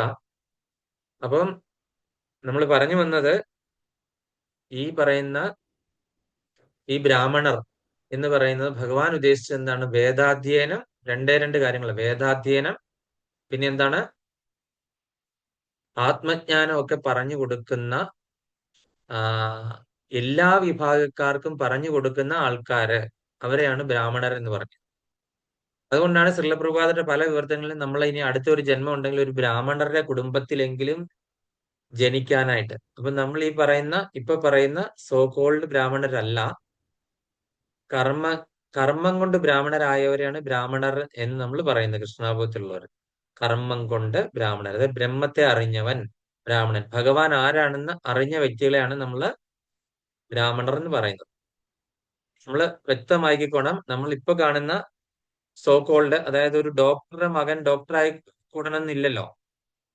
ഒരു വൈദ്യന്റെ മകൻ വൈദ്യനാകണമെന്ന് എന്തെങ്കിലും നിബന്ധനയുണ്ടോ? ഇല്ല, അല്ലേ? ഒരു ദന്ത ഡോക്ടറുടെ മകനാണ് എന്ന് പറഞ്ഞ് നമ്മൾ ആ മകനോട് പറയാം എന്റെ പല്ല് പറിക്കാൻ പറഞ്ഞു കഴിഞ്ഞാൽ അവൻ വേണേ ഒരു ചുറ്റിയെ പിടിച്ചിട്ട് ഒരു അടി തരും, അല്ലെ? നമ്മൾ നിർബന്ധിക്കുകയാണെങ്കിൽ. എന്ന് പറഞ്ഞ പോലെ തന്നെയാണ് ഇപ്പോൾ ഉള്ള ബ്രാഹ്മണ കുലത്തിൽ ജനിക്കുന്ന ആൾക്കാരുടെ, അപ്പൊ ബ്രാഹ്മണ ബന്ധു എന്നുള്ള പേരിലാണ് അവര് അറിയപ്പെടുന്നത്. അപ്പൊ ഭഗവാൻ പറഞ്ഞെന്ന് പറഞ്ഞാൽ, മറ്റുള്ള നമ്മൾ ഏതെങ്കിലും ഒരു ബ്രാഹ്മണനോട് ചോദിച്ചു കഴിഞ്ഞാൽ അവര് ഈ ഞാൻ ഓർക്കുന്നുണ്ട്, ഒരു ക്ഷേത്രത്തിലെ ഞാൻ നിത്യ ചെയ്താണ് ചോദിച്ചത് അവിടുത്തെ മേൽശാന്തിയോട്, ഇവിടുത്തെ മൂലമന്ത്രം ഏതാണ്, ഇവിടുത്തെ പ്രതിഷ്ഠ ഏതാണ്, മൂലമന്ത്രം ഏതാന്ന് ചോദിച്ചപ്പോൾ അദ്ദേഹത്തിന് അറിയില്ല മൂലമന്ത്രം ഏതാണ്. പുഷ്പാഞ്ജലിക്ക് എഴുതുന്ന മന്ത്രം എല്ലാം ചോദിച്ചു കഴിഞ്ഞപ്പോഴത്തേനും അദ്ദേഹത്തിന് തപ്പുതല്. അപ്പം ഇവര് നമ്മളെ കാണിക്കാനായിട്ട് ഇതൊക്കെ പഠിച്ചിട്ടുള്ള ആൾക്കാരാണോ ഇല്ലയോ എന്നൊന്നും നമുക്കറിയില്ലല്ലോ. നമ്മളൊരു വിശ്വാസത്തിന് പുറത്തല്ലേ പല ക്ഷേത്രങ്ങളിലും പോകുന്നത്. അപ്പം ഞാൻ ഈ പറഞ്ഞ ദന്ത ഡോക്ടറുടെ മകൻ ചുറ്റി എടുത്തിട്ട് പല്ല് തല്ലി പൊട്ടിക്കുന്ന ആ ഒരു അവസ്ഥയാണ് ഞാൻ ഇപ്പൊ ഇവിടെ പറഞ്ഞ ഉദാഹരണത്തിലൂടെ മനസ്സിലാകുന്നത്, അല്ലെ? ഒരു തിരുമേനിയുടെ മകനായതുകൊണ്ട് അദ്ദേഹം തിരുമേനി ആകത്തില്ല. അദ്ദേഹം ഈ പൂജാവിധാനങ്ങളെല്ലാം പഠിച്ച് ഉപനയനമൊക്കെ കഴിഞ്ഞ് ഒരാളുടെ കീഴിൽ പ്രാക്ടീസ് ചെയ്തിട്ട് കീഴ്ശാന്തിയൊക്കെ ആയിരുന്നിട്ട് വേണം മേൽശാന്തിയുടെ ആ ഒരു ലെവലിലേക്ക് എത്തിച്ചേരാനുണ്ട്. അല്ലാതെ ആയി കഴിഞ്ഞു കഴിഞ്ഞാൽ ഇവിടുത്തെ പ്രതിഷ്ഠയുടെ സങ്കല്പം ഏതാണ്, ആ പ്രതിഷ്ഠയുടെ മൂലമന്ത്രം ഏതാണ്, അല്ലെങ്കിൽ മൂലമന്ത്രം അറിയാൻ വയ്യ എന്ന് പറഞ്ഞപ്പോഴത്തേന് എന്നാ ചോദിച്ചു പുഷ്പാഞ്ജലിക്ക് ചെല്ലുന്ന മന്ത്രം ഏതാ, ഈ മൂലമന്ത്രം തന്നെയാണ്, അല്ലേ? അപ്പൊ അതുപോലും ഞാൻ കേട്ടോണ്ടിരിക്കുമ്പോ തന്നെയാണ് ഈ ഒരു സംഭവം ഉണ്ടായത്. എന്റെ അടുക്കൽ വെച്ചിട്ടാണ്. അതിന് വളരെ ചെറുപ്പകാലത്താണ് ഈ ഒരു സംഭവം ഉണ്ടായത്. അതിപ്പോഴും എന്റെ മനസ്സിൽ സ്ട്രൈക്ക് ചെയ്യുന്നുണ്ട്. അപ്പം നമ്മളപ്പം മനസ്സിലാക്കിയിരിക്കണം, വേദാധ്യയനം ഇത് ശരിക്കും അറിഞ്ഞ വ്യക്തികൾ. നമ്മളിപ്പം ഒരു ക്ഷേത്രത്തിൽ ചെന്ന് ഏകാദശി എന്നാണോ, അല്ലെ ഇന്നത്തെ നാളെന്താ തിരുമേനി എന്നൊക്കെ ചോദിച്ചു കഴിഞ്ഞാൽ അവർക്ക് അതിനെപ്പറ്റി യാതൊരു ഇതുമില്ല. ഈ ഏകാദശി എന്തുകൊണ്ടാണ് ആചരിക്കുന്നത് എന്ന് ചോദിച്ചു കഴിഞ്ഞാൽ ഏതെങ്കിലും തിരുമേനിമാർ പറഞ്ഞു തരുമോ? ഇപ്പൊ ശ്രീകൃഷ്ണ ജയന്തിയാണ്. ശ്രീകൃഷ്ണ ജയന്തിക്ക് നടന്ന് ഭഗവാൻ എങ്ങനെയാ ഉണ്ടായത്, അല്ലെങ്കിൽ ഭഗവാന്റെ അവതാരങ്ങൾ എത്ര എണ്ണം ഉണ്ട്, അല്ലെങ്കിൽ ഈ അവതാരത്തിന്റെ കഥയൊന്ന് പറഞ്ഞുതരാം ചോദിച്ചു എത്ര തിരുമേനിമാരെ നിങ്ങൾക്ക് പറഞ്ഞു തന്നിട്ടുണ്ടെന്ന് കൈ പൊക്കുക. ഞാൻ ഈ ടോപ്പിക് വന്നിട്ട് നമ്മുടെ നാട്ടിലുള്ള തിരുമേനിമാരെ ഈ ബ്രാഹ്മണ കുലത്തെ ഒന്നും ഒരിക്കലും വിചാരിക്കരുത്, കേൾക്കുന്നവരൊന്നും അവരെ ഒന്നും കുറ്റപ്പെടുത്താനായിട്ടല്ല, യാഥാർത്ഥ്യമാണ് ഞാൻ പറയുന്നത്. അങ്ങനെ നമ്മൾക്ക് വളരെ വിരളമാണ്, അറിയാവുന്നവരുണ്ടായിരിക്കാം, പക്ഷെ അവരെന്താണ് ഒരു ഉപജീവനത്തിന് വേണ്ടിയിട്ട് മാത്രം എന്താണ് ഈ ഒരു പൂജ പിതൃക്കന്മാരായിട്ട് തുടർന്ന് വന്ന സമ്പ്രദായം അവരുടെ തലമുറ ഇങ്ങനെ മുന്നോട്ട് പോകുന്നു. അതായത് ഒരു ആശാരിയുടെ മകൻ തീർച്ചയായിട്ടും മിക്കവാറും ഇപ്പോഴത്തെ ഈ ഇങ്ങോട്ട് യുഗം പുരോഗമിക്കുന്നതിന് മുൻപ് എന്താണ് അത് ആശാരിയായിട്ട് തന്നെയാണ് വരുന്നത് അല്ലേ? നമുക്കറിയാം ഒരു ആശാരിയുടെ മകൻ കൂടി വന്നാൽ ആശാരി പണിക്ക് മുകളിൽ ഇപ്പൊ എഞ്ചിനീയർമാരും ഡോക്ടർമാരും ഒക്കെ ഉണ്ടല്ലേ. അപ്പൊ അതിൽ കൂടുതലില്ല. എല്ലാവരും മേസ്ത്രിയുടെ മകൻ മേസ്ത്രി ആയിട്ട് തന്നെ ഈ ഒരു ലെവലിലായിരുന്നു നേരത്തെ പൊയ്ക്കൊണ്ടിരുന്നത്. ഇപ്പൊ ഒക്കെ അവരെല്ലാരും വിദ്യാഭ്യാസമൊക്കെ തുടങ്ങി കുറച്ചുകൂടെ കഴിഞ്ഞാൽ ആശാരിപ്പണിക്കൊന്നും ആളെ കിട്ടത്തില്ല. പിന്നെ എന്താണ് ഈ പറയുന്ന ഏതെങ്കിലും മെഷീനും അതും ഇതൊക്കെ ഉണ്ടാക്കി അതിലൊക്കെയാണ് ഇപ്പൊ പലതും ഉണ്ടാക്കിക്കൊണ്ടിരിക്കുന്നത് അല്ലേ. മെഷീൻ്റെ അതേ കയറ്റി വിട്ട് കഴിഞ്ഞാൽ എല്ലാ സംഭവം വരും. ആ ഒരു രീതിയിലേക്ക് യുഗം വന്നുകൊണ്ടിരിക്കുകയാണ്. അപ്പൊ നമ്മൾ മനസ്സിലാക്കേണ്ടത് അന്ന് കുലത്തൊഴിൽ എന്നാണ് പറയുന്നത്. കുലത്തൊഴില്. കുലത്തൊഴിൽ. അപ്പൊ നമ്മൾ ഓരോ ബ്രാഹ്മണര് തൊഴിലും എന്താണ് അതെ കുലത്തൊഴിൽ. അപ്പൊ ബ്രാഹ്മണരെന്ന് പറഞ്ഞാൽ വേദാധ്യയനം മറ്റുള്ള എല്ലാ വിഭാഗക്കാർക്കും പറഞ്ഞു കൊടുക്കുന്നവരും നല്ല അറിവും ജ്ഞാനവും ബ്രഹ്മജ്ഞാനവും ഉള്ളവരായിരിക്കണം. അവര് വളരെ എളിമയുള്ളവരായിരിക്കണം. അവര് എന്താണ് സത്വഗുണത്തിന്റെ പ്രത്യേകതയാണ് എളിമ അല്ലെ. അപ്പൊ ഈ ബ്രാഹ്മണർക്കുള്ള ഗുണം ഏതാണ്? 3 ഗുണങ്ങളെയും 4 വർണ്ണങ്ങളെയും ഞാൻ സൃഷ്ടിച്ചത്. അപ്പൊ ആദ്യത്തെ വർണ്ണം നമ്മൾ പറഞ്ഞു തരുന്നില്ല, അത് കാരണം സമയം ഒരുപാട് എടുക്കുമായിരിക്കും, പെട്ടെന്ന് കവർ ചെയ്തേക്കാം. പല ക്ലാസ്സുകളിൽ ഞാൻ ഇത് എടുത്തിട്ടുള്ളതാണ്, ഭക്തിവിഷയിൽ എടുത്തിട്ടുള്ളതാണ്. അപ്പൊ ഭഗവാന്റെ തലയിലാണ്, ആദിവിരാട് പുരുഷ രൂപത്തിൽ ഭഗവാന്റെ തലയിലാണ് ബ്രാഹ്മണന്റെ സ്ഥാനം. അപ്പം ബ്രാഹ്മണർ എന്താണ്? നല്ല ബുദ്ധിയുള്ളവരായിരിക്കണം. എന്താണ് ഈ ഓർമ്മ, ജ്ഞാനം, വിനയം, ഇങ്ങനെയൊക്കെയുള്ള എല്ലാ കാര്യം വേദാധ്യയനങ്ങൾ അറിഞ്ഞിരിക്കണം. പൂജാതി കർമ്മങ്ങൾ, ഹോമം ചെയ്യാൻ അറിയണം, യജ്ഞം ചെയ്യാൻ അറിഞ്ഞിരിക്കണം, ഇതെല്ലാം അറിഞ്ഞിരിക്കണം. അവർക്ക് സത്വഗുണത്തിലായിരിക്കും. സത്യസന്ധ, ആത്മസംയനം, തപസ്, വിശുദ്ധി. വിശുദ്ധി. അപ്പൊ അങ്ങനെ ബ്രാഹ്മണർക്കുള്ള കുറെ ക്വാളിറ്റീസ് ഉണ്ട്. ഇപ്പൊ മാതാജി ആ പറഞ്ഞ ക്വാളിറ്റീസ് ഒക്കെ തന്നെ ഇവർക്ക് കാണണം. ഇനി അടുത്ത രണ്ടാമത്തെ കൂട്ടർ എന്ന് പറഞ്ഞാൽ രണ്ടാമത്തെ വർണ്ണത്തെ ഞാൻ സൃഷ്ടിച്ചു. അതെന്താണ്? ക്ഷത്രിയർ. ഈ ക്ഷത്രിയർക്കുള്ള ഗുണം എന്താണ്? രജോ ഗുണം. അപ്പം ക്ഷത്രിയർ ഭഗവാന്റെ കൈയും കാലുമാണ് അല്ലെ. അപ്പൊ ആ കൈയും കാലും എന്ന് പറഞ്ഞു കഴിഞ്ഞപ്പോൾ എന്താണ്? അവര് രാജ്യരക്ഷ, അതുപോലെ തന്നെ എന്താണ് പ്രജാക്ഷേമ തൽപരരാണ് അല്ലെ. മറ്റെല്ലാ പ്രജകളുടെയും ക്ഷേമം, അധർമ്മത്തിനെതിരെ പോരാടുന്നവരാണ് അല്ലെ. എവിടെ അധർമ്മം കണ്ടു കഴിഞ്ഞാൽ, അതുകൊണ്ടാണ് ഭഗവാൻ ക്ഷത്രിയരെ തെരഞ്ഞെടുത്തത്. ഈ പറഞ്ഞ അർജുനനെ ഉപദേശം പറയാനായിട്ട് തെരഞ്ഞെടുത്തതിന്റെ കാര്യം തന്നെ എന്ന് പറഞ്ഞു കഴിഞ്ഞാൽ ക്ഷത്രിയരാണ് രാജാക്കന്മാരൊക്കെ. ക്ഷത്രിയരായതുകൊണ്ട് അവർക്ക് ഇത് പറഞ്ഞു കഴിഞ്ഞാൽ തീർച്ചയായിട്ടും എല്ലാ വിഭാഗക്കാർക്കും എത്താണ്ട് വരും. എല്ലാ വിഭാഗക്കാർക്കും സംരക്ഷണം കൊടുക്കുന്നു, ധർമ്മവും നീതിയും ഒക്കെ ഉറപ്പാക്കുന്ന ആരാണ്? ക്ഷത്രിയരാണ്. അപ്പം ക്ഷത്രിയർക്കുള്ള രജോ ഗുണ യുക്തരാണ്. അപ്പൊ അവർക്ക് വരുമ്പോഴത്തേന് എന്താണ്? ഇപ്പോഴത്തെ കാലത്തിലേക്ക് എടുക്കുവാണെങ്കിൽ ക്ഷത്രിയ വിഭാഗത്തിലുള്ള രജോ ഗുണ യുക്തരായിട്ടുള്ള എല്ലാത്തിനും ഞാൻ എന്താണ് നല്ല ക്ലാസ് എടുക്കുന്ന 10 പേര് പറയുമ്പോൾ ഞാനൊന്ന് പൊങ്ങും. അതുപോലെ തന്നെ എന്താണ് രതിദേവി മാതാജി ഒരു 1.5 പുള്ളിയാണെന്ന് പറഞ്ഞാൽ മാതാജിക്ക് ഒരു സന്തോഷം. ഒന്ന് എടുത്ത് മാതാജി ഉടുത്തിരിക്കുന്ന സാരി 1.5. ഞാൻ മാതാജിയുടെ കൂടെ ഒന്നൊരു സെൽഫി എടുക്കട്ടെ ഇങ്ങനെ പറഞ്ഞു കഴിഞ്ഞാൽ മാതാജിക്ക് ഒന്നുകൂടെ താല്പര്യം. അപ്പൊ അവരോട് എന്താണ് കൂടുതലും നമുക്കൊരു മമത, ഇഷ്ടം, ഇങ്ങനെ നമ്മളെ ഇങ്ങനെ പുകഴ്ത്തുന്ന ആൾക്കാർ. അപ്പൊ ഈ ഒരു രജോ ഗുണത്തിന്റെ സ്വഭാവമാണ് ഇതല്ലേ. രജോ ഗുണം എന്ന് പറഞ്ഞാൽ സ്വയം നമ്മളെ പ്രകീർത്തിക്കുന്നത് ഇഷ്ടപ്പെടും. അപ്പൊ രാജാക്കന്മാരൊക്കെ സ്വഭാവം കണ്ട് അവര് മൃഗാവേശരായിട്ട് അവിടെയൊക്കെ പോയി വേട്ടയാടുന്നതും ഈ ജീവജാലങ്ങളെയൊക്കെ കൊല്ലുന്നതും അതൊക്കെ അവരുടെ ഒരു ത്രില്ല് കാണിക്കാണല്ലോ അല്ലെ. പട്ടാളക്കാരും കാണത്തില്ലേ, നമ്മൾ പട്ടാളത്തിലൊക്കെ പോയിട്ട് വന്നിരിക്കുന്ന പ്രായം ചെന്ന ആൾക്കാർ അങ്ങോട്ട് ഇരുന്ന്, ഞാൻ അങ്ങ് ലഡാക്കിലായിരുന്നപ്പോ അവിടെ പോയി എന്താണ് പാകിസ്ഥാനികൾ ഒരു 10 എണ്ണ എന്റെ നേരെ ഇങ്ങ് വരുന്നു, ഞാൻ ആ തോക്കിങ് എടുത്ത് കാഞ്ചി ഇങ്ങനെ വലിച്ചങ്ങോട്ട് വിട്ടു, പട്ടേന്ന് 10 ശബ്ദം കേട്ടു, 10 പേരവിടെ വീണു എന്നൊക്കെ പറഞ്ഞ് ഈ വിരോധം അടിക്കുന്ന കേൾക്കത്തില്ലേ. ഇതൊക്കെ ഈ രജോ ഗുണത്തിന്റെ പ്രത്യേകതകളാണ്. എന്റെ കൃഷ്ണ, ഞാൻ എന്തൊക്കെയാ പറയുന്നത്? ആരെങ്കിലും പട്ടാളക്കാരനും മക്കളൊക്കെ ഉള്ളവർ ക്ഷമിക്കണം എന്നോട്. കൃഷ്ണ, എല്ലാ പട്ടാളക്കാരും അങ്ങനെ അല്ല കേട്ടോ. അതിന് പേര് പരാതിയായിട്ട് ആരും വന്നേക്കരുത്. എനിക്ക് ആ ഒരു അനുഭവം ഉള്ള കാരണം എനിക്ക് പേടിയാണ്. അപ്പൊ അപ്പൊ അങ്ങനെ എന്താണ് ഈ രജോ ഗുണയുക്തരാണ്. അപ്പൊ അവരുടെ ഡ്യൂട്ടി എന്താണെന്ന് പറഞ്ഞു, അവരുടെ ഗുണം എന്താണെന്ന് നമ്മൾ പറഞ്ഞു.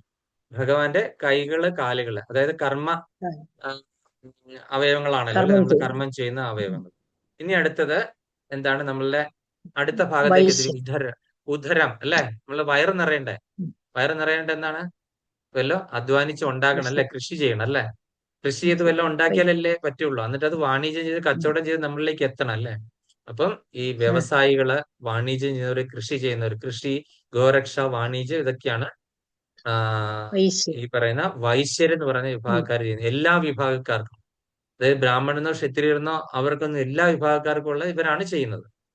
അപ്പം നമുക്കറിയാം, ഈ നന്ദഗോപരും ഭഗവാന്റെ വളർത്തച്ഛനും അമ്മയായിരുന്ന നന്ദഗോപരും യശോദയൊക്കെ ഈ വൈശ്യകുലത്തിൽ പെട്ടതാണ്. വൈശ്യം. അവരുടെ തൊഴിൽ ഇതായിരുന്നു.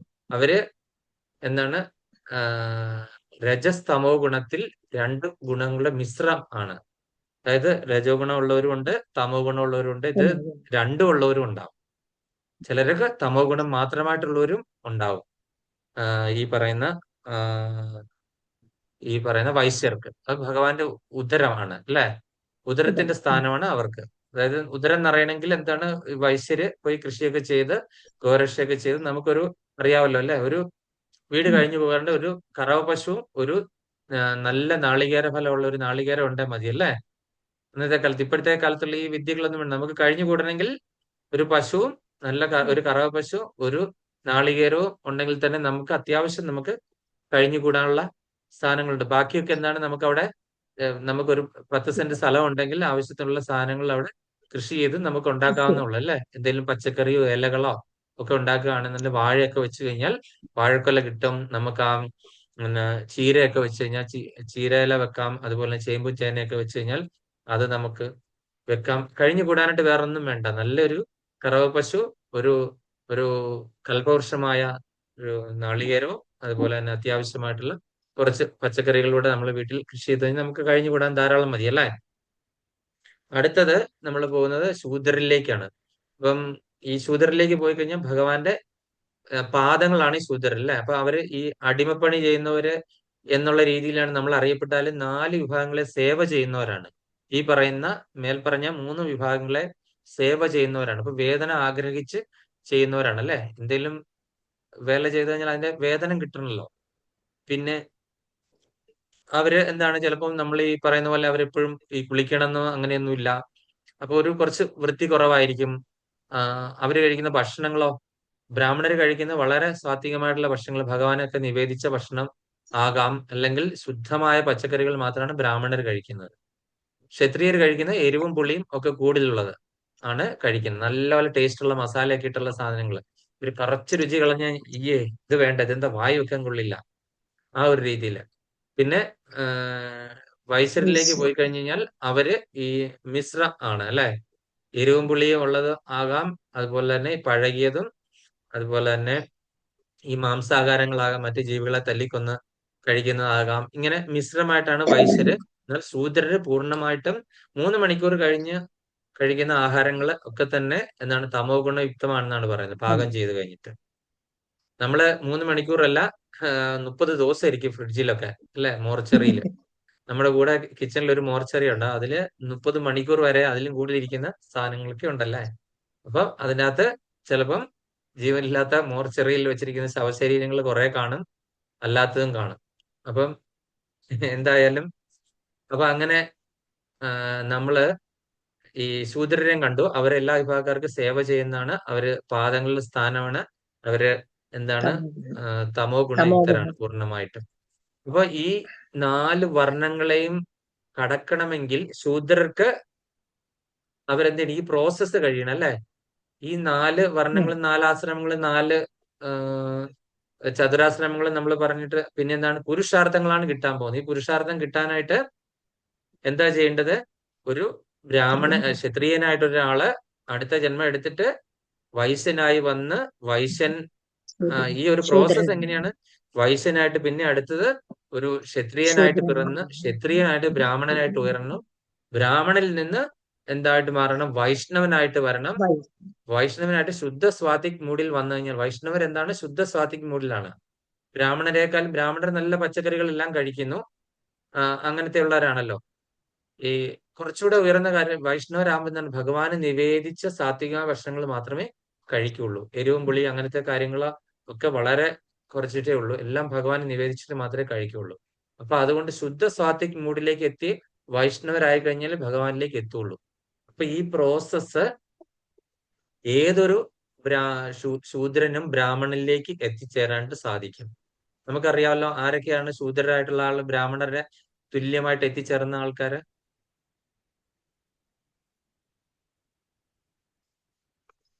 ആരുടെ കാര്യമാണ് പറയാൻ പറ്റുന്നത്? ആർക്കാ പറയാൻ പറ്റുന്നത്? അംബേദ്കർ അല്ലേ? ആരാ? ശബരി മാതാവ് അല്ലേ? ഒരു ശൂദ്ര സ്ത്രീ ആയിരുന്നു. പിന്നെ വേറെ ആരായിരുന്നു? രത്നാകരനെ പറ്റി അറിയത്തില്ല എല്ലാവർക്കും. രത്നാകരൻ. ഉണ്ട്. വാൽമീകി ആയിട്ട്. രത്നാകരൻ വാൽമീകിയായി മാറി. അതുപോലെ തന്നെ ബ്രാഹ്മണരായിട്ടുള്ള ഒരു ശൂദ്രനായിട്ട് മാറിയ കഥയും നമുക്കറിയാം. ആരായിരുന്നു? ശരിക്കും അജാമിളൻ. അജാമിളൻ ബ്രാഹ്മണനായിട്ട് എന്താണ് ശൂദ്രനായിട്ട് മാറി. അപ്പൊ നമ്മൾ ചെയ്യുന്ന കർമ്മങ്ങൾ കൊണ്ടാണ് എന്ന് ഭഗവാൻ ഇവിടെ വ്യക്തമായിട്ട് പറഞ്ഞിരിക്കുന്നു അല്ലെ. അപ്പം ആ അജാമിളൻ എങ്ങനെ, ബ്രാഹ്മണനായിട്ടുള്ള അജാമിളൻ എങ്ങനെ ശൂദ്രനായി മാറി? ശൂദ്ര സ്ത്രീ ആയിരുന്ന ഇതേപോലെ നമുക്കറിയാം മത്സ്യഗന്ധിയിൽ പിറന്നാണ് വേദവ്യാസര്. വേദവ്യാസര് ചെയ്ത കാര്യങ്ങളോ ബ്രാഹ്മണർ ചെയ്യുന്ന കാര്യങ്ങൾ പോലും അല്ല ചെയ്തത് അല്ലെ. രാജാവിന്റെ പുത്രനാണെങ്കിലും മത്സ്യഗന്ധിയുടെ അല്ലെങ്കിൽ മുക്കുവ സ്ത്രീയുടെ മകനാണ് അല്ലെ. ശൂദ്ര സ്ത്രീയിൽ പിറന്ന ആളാകൊണ്ട് ശൂദ്രനാണ്. അപ്പം അദ്ദേഹം ചെയ്ത ആണെങ്കിലോ ബ്രാഹ്മണർ ചെയ്യുന്നതിനേക്കാൾ ഉപരിയായിട്ടുള്ള കാര്യങ്ങളാണ്. ഇത്രയും വേദങ്ങളും ഒക്കെ നമുക്ക് 4ആയിട്ട് പകത്ത് എഴുതി തന്നതും ഈ 18 പുരാണങ്ങൾ എഴുതിയതും ഇതെല്ലാം തന്നെ ഈ ഭഗവത്ഗീത നമ്മൾ പഠിക്കുന്നതും ആരെഴുതിയാണ്? വേദവ്യാസർ എഴുതിയാണല്ലോ അല്ലെ. അപ്പൊ ഇതൊക്കെ അദ്ദേഹത്തിന്റെ കൃപ കൊണ്ടാണ്. അപ്പൊ ഈ ശൂദ്രന്മാരായിട്ടുള്ള ആൾക്കാർക്കൊക്കെ ബ്രാഹ്മണരാകാനായിട്ട് സാധിക്കും. അതുപോലെ തന്നെ ബ്രാഹ്മണരായ ആൾക്കാർ കൊമ്പ് കുത്തി മറിഞ്ഞു വീണ് പെട്ടെന്ന് തന്നെ ശൂദ്രരാകാനായിട്ട് പറ്റും. അപ്പൊ ഗുണകർമ്മ വിഭാഗശ എന്നുള്ള കാര്യം നിങ്ങൾക്കെല്ലാം മനസ്സിലായി കാണുമല്ലോ.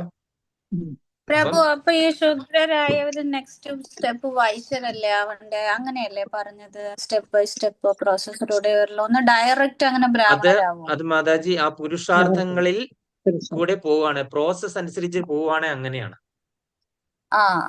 മാതാജി. ശരിക്കും നമ്മളൊരു ശൂദ്രനായിട്ട് തന്നെ ആ ഒരു ജന്മം അങ്ങ് തീരുവാണെന്ന് വിചാരിച്ചു. ശൂദ്രനായിട്ട് തീരുവാണ്. അടുത്ത ജന്മം ആരായിട്ട് പിറക്കും?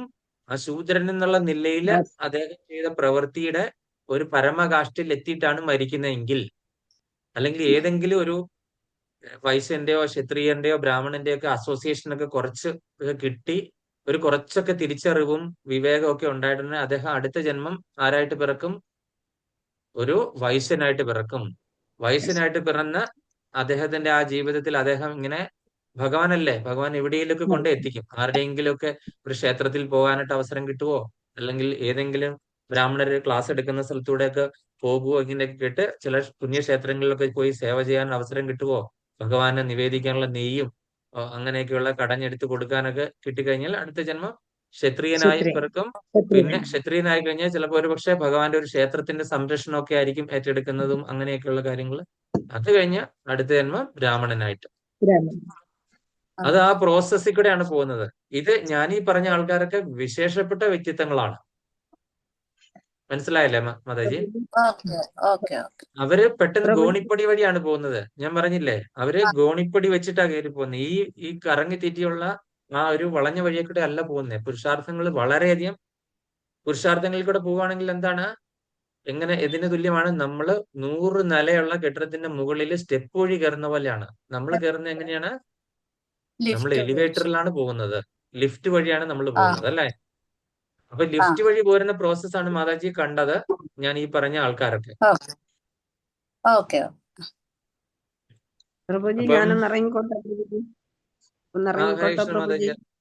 ഇറങ്ങിക്കോളൂ സുജന മാതാജി. പുറത്ത് പോകണം. കുഴപ്പമില്ല മാതാജി. ഹരേ കൃഷ്ണ. ഹരേ കൃഷ്ണ. ഹരേ കൃഷ്ണ. അപ്പോൾ നമ്മള് അതിന്റെ ഭാവാർത്ഥം സബിത മാതാജി ഒന്ന് വായിച്ച്. ഹരേ കൃഷ്ണ. ഭാവാർത്ഥം: എല്ലാറ്റിന്റെയും സൃഷ്ടികർത്താവാണ് ശ്രീ ഭഗവാൻ. ഏതൊന്നും അദ്ദേഹത്തിൽ നിന്നുളവായതാണ്, അദ്ദേഹം പുലർത്തി പോരുന്നതാണ്. അവ നശിക്കുമ്പോൾ അദ്ദേഹത്തിൽ വിശ്രമിക്കുകയും ചെയ്യും. അതിനാൽ സമൂഹത്തിന്റെ 4 വിഭാഗങ്ങളുടെയും കർത്തൃത്വം അദ്ദേഹത്തിൽ തന്നെ. സത്വഗണ പ്രധാനികളായതുകൊണ്ട് ബ്രാഹ്മണരെന്ന് പറയപ്പെടുന്ന ബുദ്ധിശക്തി കൂടിയവരാണ് ആദ്യത്തെ വിഭാഗം. ക്ഷത്രിയരെന്നു വിളിക്കപ്പെടുന്ന രണ്ടാമത്തെ വിഭാഗക്കാർ രജോ ഗുണ പ്രധാനികളായതുകൊണ്ട് ഭരണാധികാരികളായി. മൂന്നാമത്തേതായ വൈശ്യവിഭാഗത്തിൽപ്പെട്ട വ്യാപാരികൾ രജസ്, തമസ് എന്നീ ഗുണങ്ങളുടെ സമ്മിശ്രാവസ്ഥയിൽ വർത്തിക്കുന്നു. തമോ ഗുണപ്രധാനരായ തൊഴിലാളികളാണ് 4-ാം വിഭാഗത്തിൽപ്പെട്ട ശൂദ്രർ. മേൽപ്പറഞ്ഞ ചതുർവർണ്ണങ്ങളെ, സമൂഹത്തിലെ 4 വിഭാഗങ്ങളെ സൃഷ്ടിച്ചുവെങ്കിലും ഭഗവാൻ ഇവയിലൊന്നും ഉൾപ്പെടുന്നില്ല. മനുഷ്യ സമൂഹം അനേകം ബന്ധ ജീവാത്മാക്കൾ ഉൾക്കൊള്ളുന്ന ഒരു വിഭാഗം മാത്രമാണ്. അദ്ദേഹം അങ്ങനെയുള്ള ഒരു ബദ്ധജീവനല്ലല്ലോ. മറ്റേതു ജന്തു സമൂഹത്തെയും പോലെ തന്നെയാണ് മനുഷ്യ സമുദായവും. മുൻപറഞ്ഞ വർണ്ണവിഭാഗങ്ങൾ ഭഗവാനാൽ സൃഷ്ടിക്കപ്പെട്ടിരിക്കുന്നത് മൃഗപ്രായരായ മനുഷ്യരെ ഉയർത്തിക്കൊണ്ടുവരുന്നതിനും തന്മൂലം അവർക്ക് കൃഷ്ണാവബോധം സിദ്ധിക്കുന്നതിനുമായിട്ടാണ്. ഒരാൾക്ക് ഏതു പ്രവൃത്തിയിലാണ് താല്പര്യമെന്നു നിശ്ചയിക്കുന്നത് അയാൾ ആർജിച്ച പ്രകൃതി ഗുണത്തിന്റെ അടിസ്ഥാനത്തിലാണ്. ഭിന്നങ്ങളായ പ്രകൃതി ഗുണങ്ങൾക്കനുസരിച്ചുള്ള ജീവിത ലക്ഷണങ്ങളെ ഭഗവത്ഗീത 18-ാം അധ്യായത്തിൽ വിവരിക്കുന്നുണ്ട്. കൃഷ്ണാവബോധമുള്ള ഒരു മനുഷ്യൻ ബ്രാഹ്മണനേക്കാൾ ഉത്കൃഷ്ടനാണ്. ബ്രഹ്മം അഥവാ സർവോത്കൃഷ്ടമായ നിരപേക്ഷ തത്വം അറിയേണ്ടവരാണ് ബ്രാഹ്മണർ. എന്നാൽ അവരിൽ ഒട്ടുമുക്കാലും കൃഷ്ണന്റെ അവ്യക്തഗത ബ്രഹ്മഭാവത്തെയാണ് സമീപിക്കുന്നത്. എന്നാൽ ബ്രാഹ്മണ്യത്തിന്റെ ആ പരിമിത വിജ്ഞാനത്തിനപ്പുറം കടന്ന് പരംപുരുഷനായ ഭഗവാനെ അറിയുന്നവനാണ് കൃഷ്ണാവബോധമുള്ളവൻ അഥവാ വൈഷ്ണവൻ. ശ്രീരാമൻ, നരസിംഹം, വരാഹം മുതലായ കൃഷ്ണന്റെ വിവിധ സമ്പൂർണ്ണ വിസ്താരങ്ങളെക്കുറിച്ചുള്ള അറിവ് ഉൾക്കൊള്ളുന്നുണ്ട് കൃഷ്ണാവബോധം. ഏതായാലും മനുഷ്യരുടെ ഈ ചാതുർവർണ്ണ വ്യവസ്ഥയ്ക്ക് അതീതനാണ് കൃഷ്ണൻ എന്നിരിക്കെ കൃഷ്ണാവബോധം സിദ്ധിച്ചവനും മനുഷ്യവർഗത്തിലെ വിഭാഗീയതയ്ക്കതീതനാണ്. ജാതി, രാഷ്ട്രീയം, ഇനം തുടങ്ങിയവയിൽ ഏതിനെ മുൻനിർത്തിക്കൊണ്ടുള്ളതായാലും അങ്ങനെ തന്നെ. ഹരേ കൃഷ്ണ. ഹരേ കൃഷ്ണ. അപ്പൊ നമ്മള് പറഞ്ഞ കാര്യങ്ങളെല്ലാം ഇവിടെ തന്നെ പറഞ്ഞിട്ടുണ്ട്. പക്ഷെ ഒരു കാര്യം മാത്രം നമ്മൾ പറഞ്ഞില്ല, നിങ്ങൾ ആരും ചോദിച്ചില്ല അല്ലേ? ഞാൻ അടുത്ത ശ്ലോകത്തിലേക്ക് പോയെന്നെ. തസ്യ കർത്താരമമിമാം വിദ്യ കർത്താര അവിയം. പക്ഷെ ഞാൻ ഇതിലൊന്നും എന്താണ് ഇതിന്റെ കർത്താവ് ഞാനല്ല, ഞാൻ സൃഷ്ടിച്ചു പക്ഷെ ഞാൻ ഇതിന്റെ കർത്താവല്ല എന്ന് പറയാൻ കാര്യം എന്താണ്? എന്തുകൊണ്ടാണ്?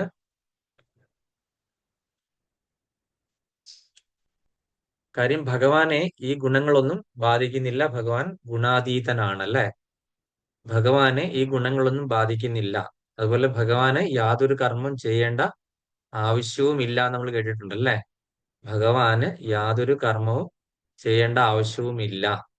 എന്നിരുന്നാലും ഭഗവാൻ എന്താണ്? കർമ്മങ്ങൾ ചെയ്തുകൊണ്ടേയിരിക്കും. ഭഗവാൻ പ്രകൃതിയെ സൃഷ്ടിച്ചു കൊടുത്തിട്ട് പ്രകൃതിക്ക് ഈ 3 ഗുണങ്ങൾ അങ്ങ് കൊടുത്തിരിക്കുകയാണ്. എന്നിട്ട് പ്രകൃതിക്ക് സ്വയംഭരണാവകാശം കൊടുത്തിരിക്കുകയാണല്ലോ അല്ലെ? കർമ്മത്തിന്റെ അടിസ്ഥാനത്തിൽ ഈ ബന്ധനത്തിനാക്കി പ്രകൃതിക്ക് പൂർണ്ണമായിട്ടുള്ള അധികാരം കൊടുത്തിരിക്കുകയാണ്. ഈ 3 ഗുണങ്ങളെയും കൊടുത്തിട്ട് എന്ത് ചെയ്യാ? ഈ ഇവരെ ബന്ധനത്തിലാക്കിക്കോ. പ്രകൃതിക്ക് ഏതെങ്കിലും വിവേചനം ഉണ്ടോ? ഒരു വൈഷ്ണവനാണെന്നോ അല്ലെങ്കിൽ ഒരു ശൂദ്രനാണെന്നോ ഒന്നും. ഇവൻ ബ്രാഹ്മണനാണ്, ഇവൻ ഇത്രയും വേദാധ്യയനം ചെയ്തതാണ്. ആ വണ്ടി ഇങ്ങോട്ടേക്ക് വന്ന് ഇടിച്ചപ്പോ ആ വണ്ടിയോട് മാറി നിൽക്കാനായിട്ട് പ്രകൃതിയുടെ ഗുണങ്ങള് പ്രകൃതിക്ക് തോന്നിയോ? ഇല്ല. സുനാമി ഇങ്ങ് വന്നപ്പോഴത്തേന് അവിടെ ഒരു വൈഷ്ണവൻ നിൽപ്പുണ്ടെന്ന് അവനെ മാത്രം ഒഴിവാക്കിയിട്ട് പോകണമെന്ന് തോന്നിയോ? ഇല്ല അല്ലെ? അതുപോലെ തന്നെ ഉരുൾപൊട്ടൽ വന്നു കഴിഞ്ഞപ്പോഴത്തേ അവിടെ 2 വൈഷ്ണവർ അവിടെ നാമം ജപിച്ചുകൊണ്ടിരിപ്പുണ്ട്. എന്നാൽ അവരെ എടുത്തോണ്ട് പോകണമെന്ന് വിചാരിച്ചോ? ഇല്ല. പ്രകൃതിയുടെ ഗുണങ്ങളുടെ ഇതിൽ പ്രകൃതിയുടെ പൂർണ്ണമായിട്ടുള്ള നിയന്ത്രണത്തിന്റെ കീഴിലാണ് ഇതൊക്കെ നടക്കുന്നത്. അതെന്താണ് കാര്യം? പ്രകൃതിയാണ് ശരീരം കൊടുക്കുന്നത്. മാതാജി പ്രത്യേകം ശ്രദ്ധിച്ചോണം. പ്രകൃതിയാണ് ഈ ശരീരം കൊടുക്കുന്നത് അല്ലെ? ശരീരത്തിന്റെ കാര്യം പ്രകൃതി അങ്ങ് നോക്കിക്കോളും അല്ലെ? പക്ഷെ അതിന്റെ ഉള്ളിലിരിക്കുന്ന ആളുടെ കാര്യം ആരാണ് നോക്കുന്നത്? ഭഗവാനാണ്. അപ്പൊ നമ്മൾ ഭൗതികമായിട്ട് നമ്മളുടെ ഈ ശരീരത്തിന് എന്ത് സംഭവിച്ചു എന്ന് നമ്മളെ കണ്ണുകൾ കൊണ്ട് നമ്മൾ മോശമായിട്ട് മഞ്ഞപ്പിത്തം ബാധിച്ച കണ്ണുകളായതുകൊണ്ട് നമ്മളെല്ലാം മഞ്ഞയായിട്ട് കാണുന്നത് കൊണ്ടാണ് നമുക്ക് അങ്ങനെ തോന്നുന്നത്. എന്നെ പോലെയുള്ള ആൾക്കാരുടെ കണ്ണ് മഞ്ഞപ്പിത്തം ബാധിച്ചിരിക്കുന്നതുകൊണ്ട് മഞ്ഞയായിട്ട് തോന്നുന്നത് കൊണ്ടാണ് നമുക്ക് അങ്ങനെ തെറ്റിദ്ധാരണ തോന്നുന്നത്. ഓ ഇപ്പൊ തന്നെ ഞാൻ വളരെ പറഞ്ഞു ചിന്മയ ചൈതന്യ പ്രഭുവിന്റെ ആ ഒരു കണ്ടു കഴിഞ്ഞപ്പോൾ എന്തുകൊണ്ടാണ് ഇങ്ങനെ സംഭവിച്ചത് എന്ന് പറഞ്ഞിട്ട് ഭഗവാനെ ഒരു ചോദ്യം ചെയ്യുന്ന രീതിയിൽ നമ്മൾ ഒരു സംസാരത്തിന് ഞാൻ കൂട്ടുനിന്നു ഓരോരുത്തരും പറയുന്നതിന്. പക്ഷെ ഇതാണ് അതിന്റെ തത്വം എന്ന് പറയുന്നത്. എന്താണ് അതിന്റെ കർത്താവ് ഞാനല്ല. കാര്യം എന്താണ്? പ്രകൃതിയാണ്. ഞാൻ പ്രകൃതിയെ ഏൽപ്പിച്ചിരിക്കുകയാണ്. പ്രകൃതിയെ സൃഷ്ടിച്ച് പ്രകൃതിക്ക് 3 ഗുണങ്ങളെയും കൊടുത്തു. അതുപോലെ തന്നെ 4 വർണ്ണങ്ങളെ ഞാൻ പ്രകൃതിക്ക് ചെയ്തു കൊടുത്തു. പ്രകൃതി എങ്ങനെയായിരുന്നു ഭഗവാന്റെ സൃഷ്ടി നടത്തിയ സമയത്ത്? പ്രകൃതി നിർജീവമായിരുന്നു. ഭഗവാന്റെ ഒറ്റ ദൃഷ്ടിയിൽ തന്നെയാണ് പ്രകൃതി ഫലഭൂയിഷ്ഠമായത്. ഈ സൃഷ്ടിക്കുള്ള എല്ലാ ഇൻഗ്രീഡിയൻസും മഹത്തത്വങ്ങളെ ഭഗവാൻ കൊടുത്തു. ഇത്രയാണ് 96 തത്വങ്ങളെ അങ്ങോട്ട് കൊടുത്തു അല്ലെ. ആ 96 തത്വങ്ങളെ എടുത്തിട്ട് അതിന്റെ കൂടെ ഭഗവാന്റെ 2 സാധനങ്ങൾ ഭഗവാൻ കൊടുത്തു. എന്താ? ആത്മാവിനെയും ജീവാത്മാവിനെയും കൊടുത്തിട്ട് സൃഷ്ടി നടത്തിക്കൊള്ളാൻ പറഞ്ഞു അല്ലെ. സൃഷ്ടി നടത്തിക്കൊള്ളാൻ പറഞ്ഞപ്പോ അതെല്ലാം കൂടെ കൂട്ടിക്കൊല്ലും. നമ്മള് എന്താണ് കഷ്ണങ്ങളെ എല്ലാം കൊടുത്തു. അതുപോലെ മസാലയും സാമ്പാറും എല്ലാം കൊടുത്തു. അതുപോലെ തീ വെക്കാനുള്ള ഗ്യാസും ഭഗവാൻ തന്നു. അതെല്ലാം കൂടെ ഓണാക്കി കൊടുക്കാനുള്ള അഗ്നിയും തന്നു. എന്നിട്ട് എന്ത് ചെയ്തു? അതൊന്ന് കൂട്ടി ഇളക്കാൻ വേണ്ടി മാത്രമേ ബ്രഹ്മദേവൻ അത്രയും ചെയ്തിട്ടുള്ളൂ അല്ലെ. അതെല്ലാം കൂടെ ഒന്ന് കൂട്ടി ഇളക്കി. അപ്പോഴാണ് കറിയായിട്ട് വന്നത് അല്ലെ. അപ്പൊ ആ സൃഷ്ടി പൂർണ്ണമായിട്ട് വന്നതല്ലേ. ബ്രഹ്മദേവൻ ഇത്രയേ ചെയ്തുള്ളൂ. കാര്യം ഭഗവാൻ അതില് ബ്രഹ്മദേവനെ ഏൽപ്പിച്ചു എന്ന് പറഞ്ഞാൽ ഭൗതിക പ്രകൃതിയെ ഏൽപ്പിച്ചിരിക്കുകയാണ് അല്ലെ. ന്യായാന്യായങ്ങളും അതുപോലെ തന്നെ ഈ പറയുന്ന നമ്മളെ കർമ്മത്തിന്റെ അടിസ്ഥാനത്തിൽ നമ്മൾക്കുള്ള ശരീരങ്ങൾ ഏതാണ് വേണ്ടത്, എപ്പോഴാണ് ഒരാളുടെ ഈ ഈ പാപങ്ങൾ ഈ അധർമ്മം മുൻനിർത്തുമ്പോൾ ധർമ്മത്തിന്റെ ഈ സന്തുലിതാവസ്ഥ എന്ത് ചെയ്യുന്നു? പ്രകൃതി അത് ബാലൻസ് ചെയ്യുന്നു എപ്പോഴും അല്ലെ. കുറെ സസ്യങ്ങൾ ഇങ്ങനെ വളർന്ന് എല്ലായിടത്തും സസ്യങ്ങളായി കഴിഞ്ഞാൽ ഉടനെ എന്ത് ചെയ്തു? സസ്യഭുക്കുകളായിട്ടുള്ള ജീവജാലങ്ങളെ കൂടുതലായിട്ട് സൃഷ്ടിച്ച് എന്ത് ചെയ്തു? സസ്യങ്ങളെയൊക്കെ കുറച്ചൊക്കെ ഒതുക്കുന്നു. അപ്പൊ സസ്യഭുക്കുകളായിട്ടുള്ള ജീവജാലങ്ങൾ പെരുകുമ്പോഴോ എന്ത് ചെയ്യുന്നു? മാംസഭുക്കുകളായിട്ടുള്ള ജീവജാലങ്ങളുടെ എണ്ണം കൂട്ടിക്കൊടുക്കുന്നു. അവര് കൂടിക്കഴിഞ്ഞാൽ സസ്യഭുക്കുകളൊന്നും ഇല്ലാതാകുന്നു. അപ്പൊ സന്തുലനാവസ്ഥയിൽ വീണ്ടും കോട്ടം തട്ടുമ്പോഴത്തേന് എന്ത് ചെയ്യുന്നു? ഇവർക്ക് എന്തെങ്കിലും അസുഖങ്ങളോ അങ്ങനെയുള്ള എല്ലാം വന്നിട്ട് അല്ലെ ഇവര് തമ്മിൽ പരസ്പരം ഈ മൃഗങ്ങൾ തമ്മിൽ അങ്ങോട്ടും ഇങ്ങോട്ടും മാംസബുക്കുകള് വഴക്ക് പിടിച്ചിട്ട് അവര് തന്നെ കുത്തി മരിക്കുന്നു, അല്ലെങ്കിൽ മാന്തി കീറിയൊക്കെ മരിക്കുന്നു. അതുപോലെ തന്നെ ഇവരുടെ ഈ ജഡങ്ങൾ ഈ വനത്തിലൊക്കെ കിടന്നു കഴിഞ്ഞാൽ എന്താണ്? നമുക്ക് ഏതെങ്കിലും ഒരു വനത്തിൽ പോയി കഴിഞ്ഞാൽ നമുക്ക് അങ്ങനെ സ്മെല്ലൊന്നും വരത്തില്ല. കാര്യം എന്താണ്? ഏതെങ്കിലും ഒരു ജീവജാലങ്ങൾ ചത്തു കഴിഞ്ഞാൽ ഈ നരിയും അവര് അതുപോലെയുള്ള തന്നെ ഈ ഇതുപോലത്തെ ഒരു ഒരു വല്ലാത്തൊരു ഭ്രാന്ത് പിടിച്ച പോലത്തെ ഒരു കഴുതപ്പുലിയോ അങ്ങനെ ആ ഒരു സാധനം വന്നിട്ട് എന്ത് ചെയ്യും? അതിന്റെ ഒരു ഭാഗം പോലും വെച്ചേക്കത്തില്ല. പിന്നെ കഴുകൻ എന്ന് പറഞ്ഞ ആ ഒരു സാധനം, അതിന്റെ ഒരു വേസ്റ്റ് ഒരു സാധനം പോലും അവിടെ വെച്ചേക്കില്ല. മുഴുവനും കൊത്തി തീർന്ന് വൃത്തിയാക്കുന്നു അല്ലേ. അപ്പൊ ഒരു ജീവജാലങ്ങളുടെ ഒരു വിസർജ്യ അവശിഷ്ടം പോലും പ്രകൃതി അല്ലെങ്കിൽ പ്രകൃതിയിലെ ഒരു ജീവജാലങ്ങളും പ്രകൃതിയെ നശിപ്പിക്കുന്നില്ല. ഈ സന്തുലനാവസ്ഥ പ്രകൃതി അത് മെയിൻറ്റെയിൻ ചെയ്യും അല്ലെ. ഇത് അങ്ങനെ നടന്നു പോകുന്നു. ഭഗവാൻ അതിൽ ഒന്നും ഇൻവോൾവ് ചെയ്യുന്നില്ല. ഭഗവാൻ എന്ത് ചെയ്യുന്നു? മാറി നിൽക്കുക, എല്ലാം നിരീക്ഷകനായിട്ട് നിൽക്കുന്നേ ഉള്ളു അല്ലെ. ഭഗവാൻ എല്ലാവരുടെയും ഹൃദയത്തിൽ പരമാത്മാവായിട്ട് സർവ്വതിന് സാക്ഷിയായിട്ട് നിരീക്ഷകനായിട്ട് നിൽക്കുക. ഭഗവാൻ എപ്പോഴും ഒരാളുടെ പ്രവൃത്തിയിൽ ഏർപ്പെടും. നമ്മൾ കഴിഞ്ഞ ശ്ലോകത്തിൽ കണ്ടു അല്ലെ. കഴിഞ്ഞ ക്ലാസ്സിൽ എടുത്ത ഒരു ശ്ലോകത്തിൽ കണ്ടു ഭഗവാൻ എപ്പോഴും നമ്മളുടെ പ്രവൃത്തിയിൽ ഏർപ്പെടും. നമ്മള് ഭഗവാനിലേക്ക് ഒരു സ്റ്റെപ്പ് മുന്നോട്ടെടുത്ത് ഏത് രൂപത്തിൽ നമ്മള് പുത്രന്റെ രൂപത്തിലാണ് കാണുന്നതെങ്കിൽ ഭഗവാൻ എന്ത് ചെയ്തു? ഒരു സ്റ്റെപ്പ് നമ്മൾ പുത്രന്റെ രൂപത്തിൽ ഭഗവാനെ കാണുകയാണെങ്കിൽ 10 സ്റ്റെപ്പ് പുത്രൻ ഉള്ള വാത്സല്യം ഭഗവാൻ നമുക്ക് ഇങ്ങോട്ട് തരും അല്ലെ. ഒരു പുത്രവാത്സല്യം തരും അല്ലെ. ഭഗവാനെ നമ്മൾ പിതാവിന്റെ രൂപത്തിലാണ് കാണുന്നെങ്കിൽ ഭയഭക്തി തരും നമുക്ക് അല്ലെ. ഭഗവാനോട് ഭയം, നമ്മൾ ആരതി ചെയ്യുന്നു, കൃത്യസമയത്ത് എണീക്കുന്നു, അച്ചട്ടായിട്ട് കാര്യങ്ങളൊക്കെ ചെയ്യുന്നു. ഓ ഭഗവാൻ എന്ന് പറഞ്ഞത് ഭഗവാന്റെ ഡയറ്റി കാണുമ്പോൾ നമ്മൾ ഇങ്ങനെ 2 ദണ്ഡം നമസ്കാരം കൊടുത്തു, പുറകെ തിരിഞ്ഞ് നിൽക്കാൻ പറ്റില്ല, ഇങ്ങോട്ട് മാറി നിൽക്കുന്നു. ഇതൊക്കെ ആ ഭയഭക്തിയിൽ നമ്മൾ ചെയ്യുന്നു. അതുപോലെ തന്നെ ഭഗവാനെ നമ്മൾ കമിതാവായിട്ട് കാണുമ്പോൾ മാധുര്യ പ്രേമ ഭക്തി തന്നുകൊണ്ട് ഭഗവാൻ ഇങ്ങോട്ടേക്ക് 10 സ്റ്റെപ്പ് വെക്കുന്നു. അതുപോലെ തന്നെ ഭഗവാനെ എന്താണ് ചെയ്യുന്നത്? നമ്മളൊരു സുഹൃത്തായിട്ടാണ് കാണുന്നതെങ്കിൽ എല്ലാ കാര്യത്തിനും ഭഗവാന്റെ ഒരു കൂട്ട് വേണം എന്ന ആഗ്രഹം തോന്നുമ്പോൾ ഭഗവാനെ അങ്ങനെ കാണുവാണെന്നുണ്ടെങ്കിൽ ഭഗവാൻ 10 സ്റ്റെപ്പ് ഇങ്ങോട്ട് വെച്ചിട്ട് നല്ല സുഹൃത്തായി നമ്മുടെ കൂടെ കൂടുന്നു. ഈ ഏതെങ്കിലും ഭാവത്തിൽ പോകുകയാണെന്നുണ്ടെങ്കിൽ നമ്മളെ ഭഗവാൻ നമ്മളുടെ അടുത്തത്, അല്ലെങ്കിൽ ഭഗവാന് എന്താണ്? ഭൗതിക പ്രകൃതിയാണ് ഇതിന്റെ എല്ലാ കാര്യങ്ങൾ തീരുമാനിക്കുന്നത്. ഭഗവാൻ അതിൽ യാതൊരു ഇൻവോൾവ്മെന്റ് ഇല്ല. ഭഗവാൻ നമ്മളവിടെ റോൾ ഉണ്ടാക്കി കൊടുത്താൽ ഭഗവാൻ അവിടെ വന്ന് നമ്മളുടെ ഒപ്പം കൂടും. അല്ലെങ്കിൽ ഭഗവാൻ ഒരു റോളും ഇല്ല. ഭൗതിക പ്രകൃതിക്കാണ് ഇത് മുഴുവന്റെ കർത്തവ്യം. ഞാൻ നേരത്തെ പറഞ്ഞതുപോലെ നമ്മള് ഇവിടെ കിടന്ന് ഭഗവാനെ പറ്റി ചീത്ത പറയുന്നതൊക്കെ എങ്ങനെയാണ്? ഞാൻ നേരത്തെ പറഞ്ഞിട്ട് ഒരു പട്ടി എന്ത് ചെയ്യും? സൂര്യൻ ഉദിക്കുന്നത് നോക്കിക്കഴിയുമ്പോൾ കുരച്ചു കഴിഞ്ഞാൽ സൂര്യൻ പേടിച്ച് ഒളിച്ച് കുന്നിന്റെ താഴ്വരയിൽ നിന്ന് ഒളിച്ചിരിക്കുന്ന ഇല്ലാത്തൊരു അവസ്ഥ എന്ന് പറഞ്ഞ പോലെ തന്നെ ആണ് ഭഗവാന്റെ അവസ്ഥ. നമ്മൾ എത്ര ചീത്ത പറഞ്ഞാലൊന്നും ഭഗവാൻ ഇതൊന്നും കാണുന്നുമില്ല, നമ്മളോട് പ്രതികാരം വീട്ടാൻ വരുന്നുമില്ല, ശ്രദ്ധിക്കാനൊട്ട് സമയമില്ല, അറിയുന്നുമില്ല. ഭഗവാൻ നമ്മളെ കാണണമെന്നുണ്ടെങ്കിൽ നമ്മൾക്ക് അതിൻ്റെതായ എന്തെങ്കിലും ക്വാളിറ്റി ഉണ്ടാകണം. എങ്കിൽ മാത്രം ഭഗവാൻ നമ്മളെ കാണും. നമ്മൾ വേണേ ഭഗവാനെ പല രീതിയിൽ കാണും, പല രീതിയിൽ കാണാൻ ശ്രമിക്കാറൊക്കെ ഉണ്ട്. പക്ഷെ ഭഗവാൻ നമ്മളെ കാണണമെന്നുണ്ടെങ്കിൽ നമ്മളുടെ ഹൃദയവും നമ്മളുടെ പ്രവൃത്തിയും അതുപോലെ ശുദ്ധമാകണം. എങ്കിൽ മാത്രമേ ഭഗവാൻ നമ്മളെ ശ്രദ്ധിക്കുകയുള്ളൂ. 14-ാമത്തെ ശ്ലോകം. ന മാം കർമാണി ലിംബന്തി ന മേ കർമ്മ ഫലേ സ്പൃഹ ഇതി മാം യോഭിജാനാതി കർമ്മഭിർ ന സ ബധ്യതേ. ന മാം കർമാണി ലിംബന്തി ന മേ കർമ്മ ഫലേ സ്പൃഹ ഇതി മാം യോഭിജാനാതി കർമ്മഭിർ ന സ ബധ്യതേ. ന മാം കർമാണി ലിംബന്തി ന മേ കർമ്മ ഫലേ സ്പൃഹ ഇതി മാം യോ അഭിജാനാതി കർമ്മഭിർന സ ബധ്യതേ. ഹരേ കൃഷ്ണ. വായിക്കേണ്ടത് പത്മമാതാജി. ഹരേ കൃഷ്ണ. നമാം കർമാണി ലിംബന്തി നമേ കർമ്മ ഫലേ സ്പൃഹ ഇതി മാം യോഭിജാനാതി കർമ്മഭിർ ന സ ബധ്യതേ. ഹരേ കൃഷ്ണ. സവിതാ മാതാജി. ഹരേ കൃഷ്ണ. ന മാം കർമാണി ലിബന്തി ന മേ കർമ്മ ഫലേ സ്പൃഹ ഇതി മാം യോ അഭിജാനാതി കർമ്മഭിർന സ ബധ്യതേ. പ്രഭു ഞാൻ ലീവ് ചെയ്തോട്ടെ പ്രഭു, മാതാജി അങ്ങോട്ടേക്കും കേട്ട വരണ്ട. ക്ലാസ് ആണല്ലോ, ലീവ് ചെയ്തോളൂ. മാതാജി ക്ലാസ് ഒക്കെ കേട്ടതല്ലേ. ശരി, ലീവ് ചെയ്തോളൂ. ഞാൻ യൂട്യൂബിൽ കേട്ടോളാം. ഓക്കെ. ഹരേ കൃഷ്ണ. അടുത്ത ആരാണോ? ലൈല മാതാജി.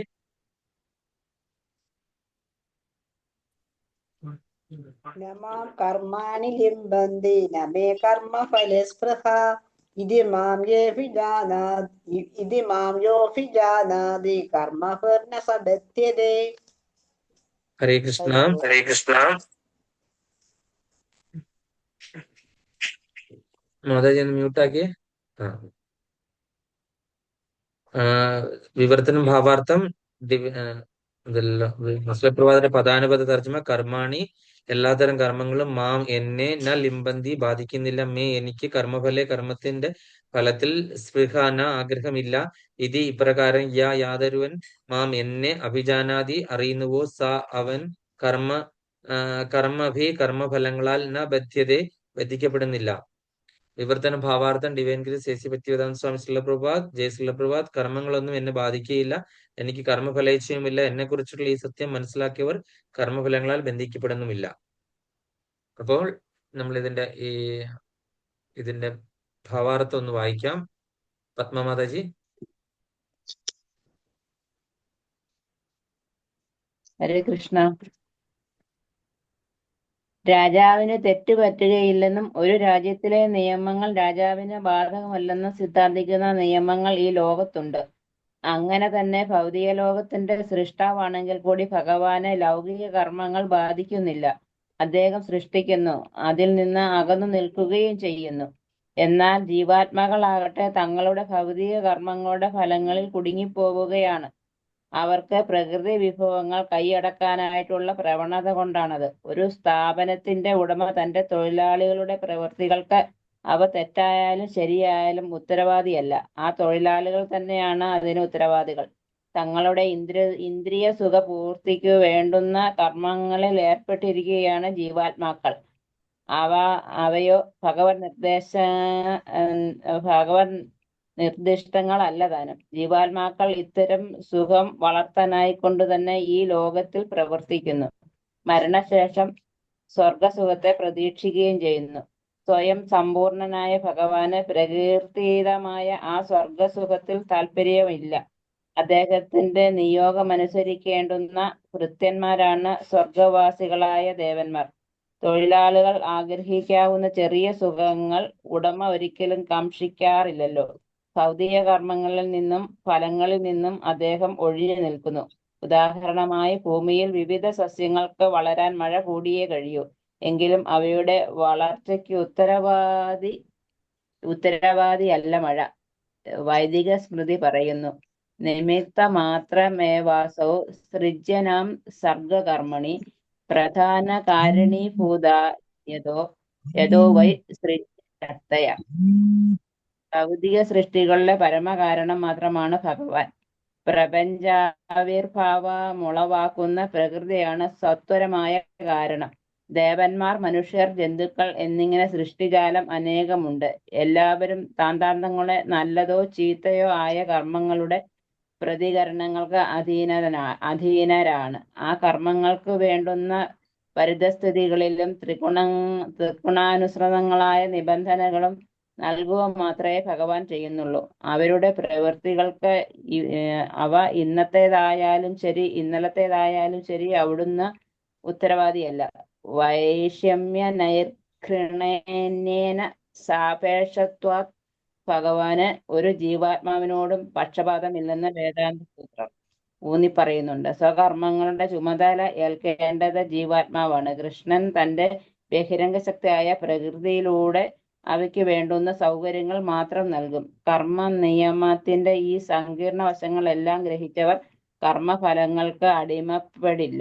ഭഗവാന്റെ ഈ അതീന്ദ്രിയ ഭാവത്തെ കുറിച്ചറിഞ്ഞ അയാൾ കൃഷ്ണാവബോധത്തിൽ പരിചയസമ്പന്നനും തന്നിമിത്തം കർമ്മ നിയമത്തിനധീനനുമായിരിക്കും. ഭഗവത് സ്വഭാവം മനസ്സിലാക്കാതെ അദ്ദേഹത്തിന്റെ പ്രവൃത്തികൾ സാധാരണ മനുഷ്യരെ ഫലം ഉദ്ദേശിച്ചുള്ള പ്രവൃത്തികളാണെന്ന് കരുതുന്നവർ കർമ്മഫല ശൃംഖലയിൽ കുടുങ്ങിപ്പോവുകയേ ഉള്ളൂ. സർവോത്കൃഷ്ടമായ സത്യം എന്തെന്നറിയുന്നവനാകട്ടെ കൃഷ്ണാവബോധത്തിൽ ഉറച്ചു നിൽക്കുന്നു. അയാൾ വിമുക്തനാകുന്നു. ഹരേ കൃഷ്ണ. കൃഷ്ണ, താങ്ക് യു മാതാജി. അപ്പൊ നമ്മൾ ഇവിടെ മനസ്സിലാക്കേണ്ട ഒരു കാര്യം എന്ന് പറഞ്ഞാൽ കർമ്മങ്ങളൊന്നും എന്നെ ബാധിക്കുന്നില്ല. അതായത് ഭഗവാനെ, നമ്മൾ നേരത്തെ കഴിഞ്ഞ ശ്ലോകത്തിൽ പറഞ്ഞതിന്റെ ബാക്കിയാണ്, ഭഗവാനെ ഈ കർമ്മങ്ങളൊന്നും ബാധിക്കുന്നില്ല, ഒരു കർമ്മങ്ങളും, അല്ലെ? അപ്പൊ ഭഗവാൻ കുറെ കാര്യങ്ങൾ ചെയ്തിരുന്നു ഈ രണ്ട് ജന്മങ്ങളിലായിട്ട്, ഈ രണ്ട് അവതാരങ്ങളിലായിട്ട്, രണ്ട് യുഗങ്ങളിലായിട്ട്. ശ്രീരാമചന്ദ്ര ഭഗവാൻ ഇങ്ങനെ ഒളിഞ്ഞിരുന്ന് ഒരു ബാലിയെ ഇങ്ങനെ വധിച്ച സമയത്ത് നമ്മളൊക്കെ പറയുന്നത് എന്താണ്? അതിന്റെ കർമ്മഫലം ഭഗവാന് കിട്ടി എന്നാണല്ലേ പറയുന്നത്. പക്ഷെ നമ്മൾക്ക് അങ്ങനെ കർമ്മഫലം ഉണ്ടെന്ന് അറിയിക്കാൻ വേണ്ടിയിട്ടാണ് ഭഗവാൻ അതിൽ നിന്ന് കൊടുത്തത്, അല്ലേ?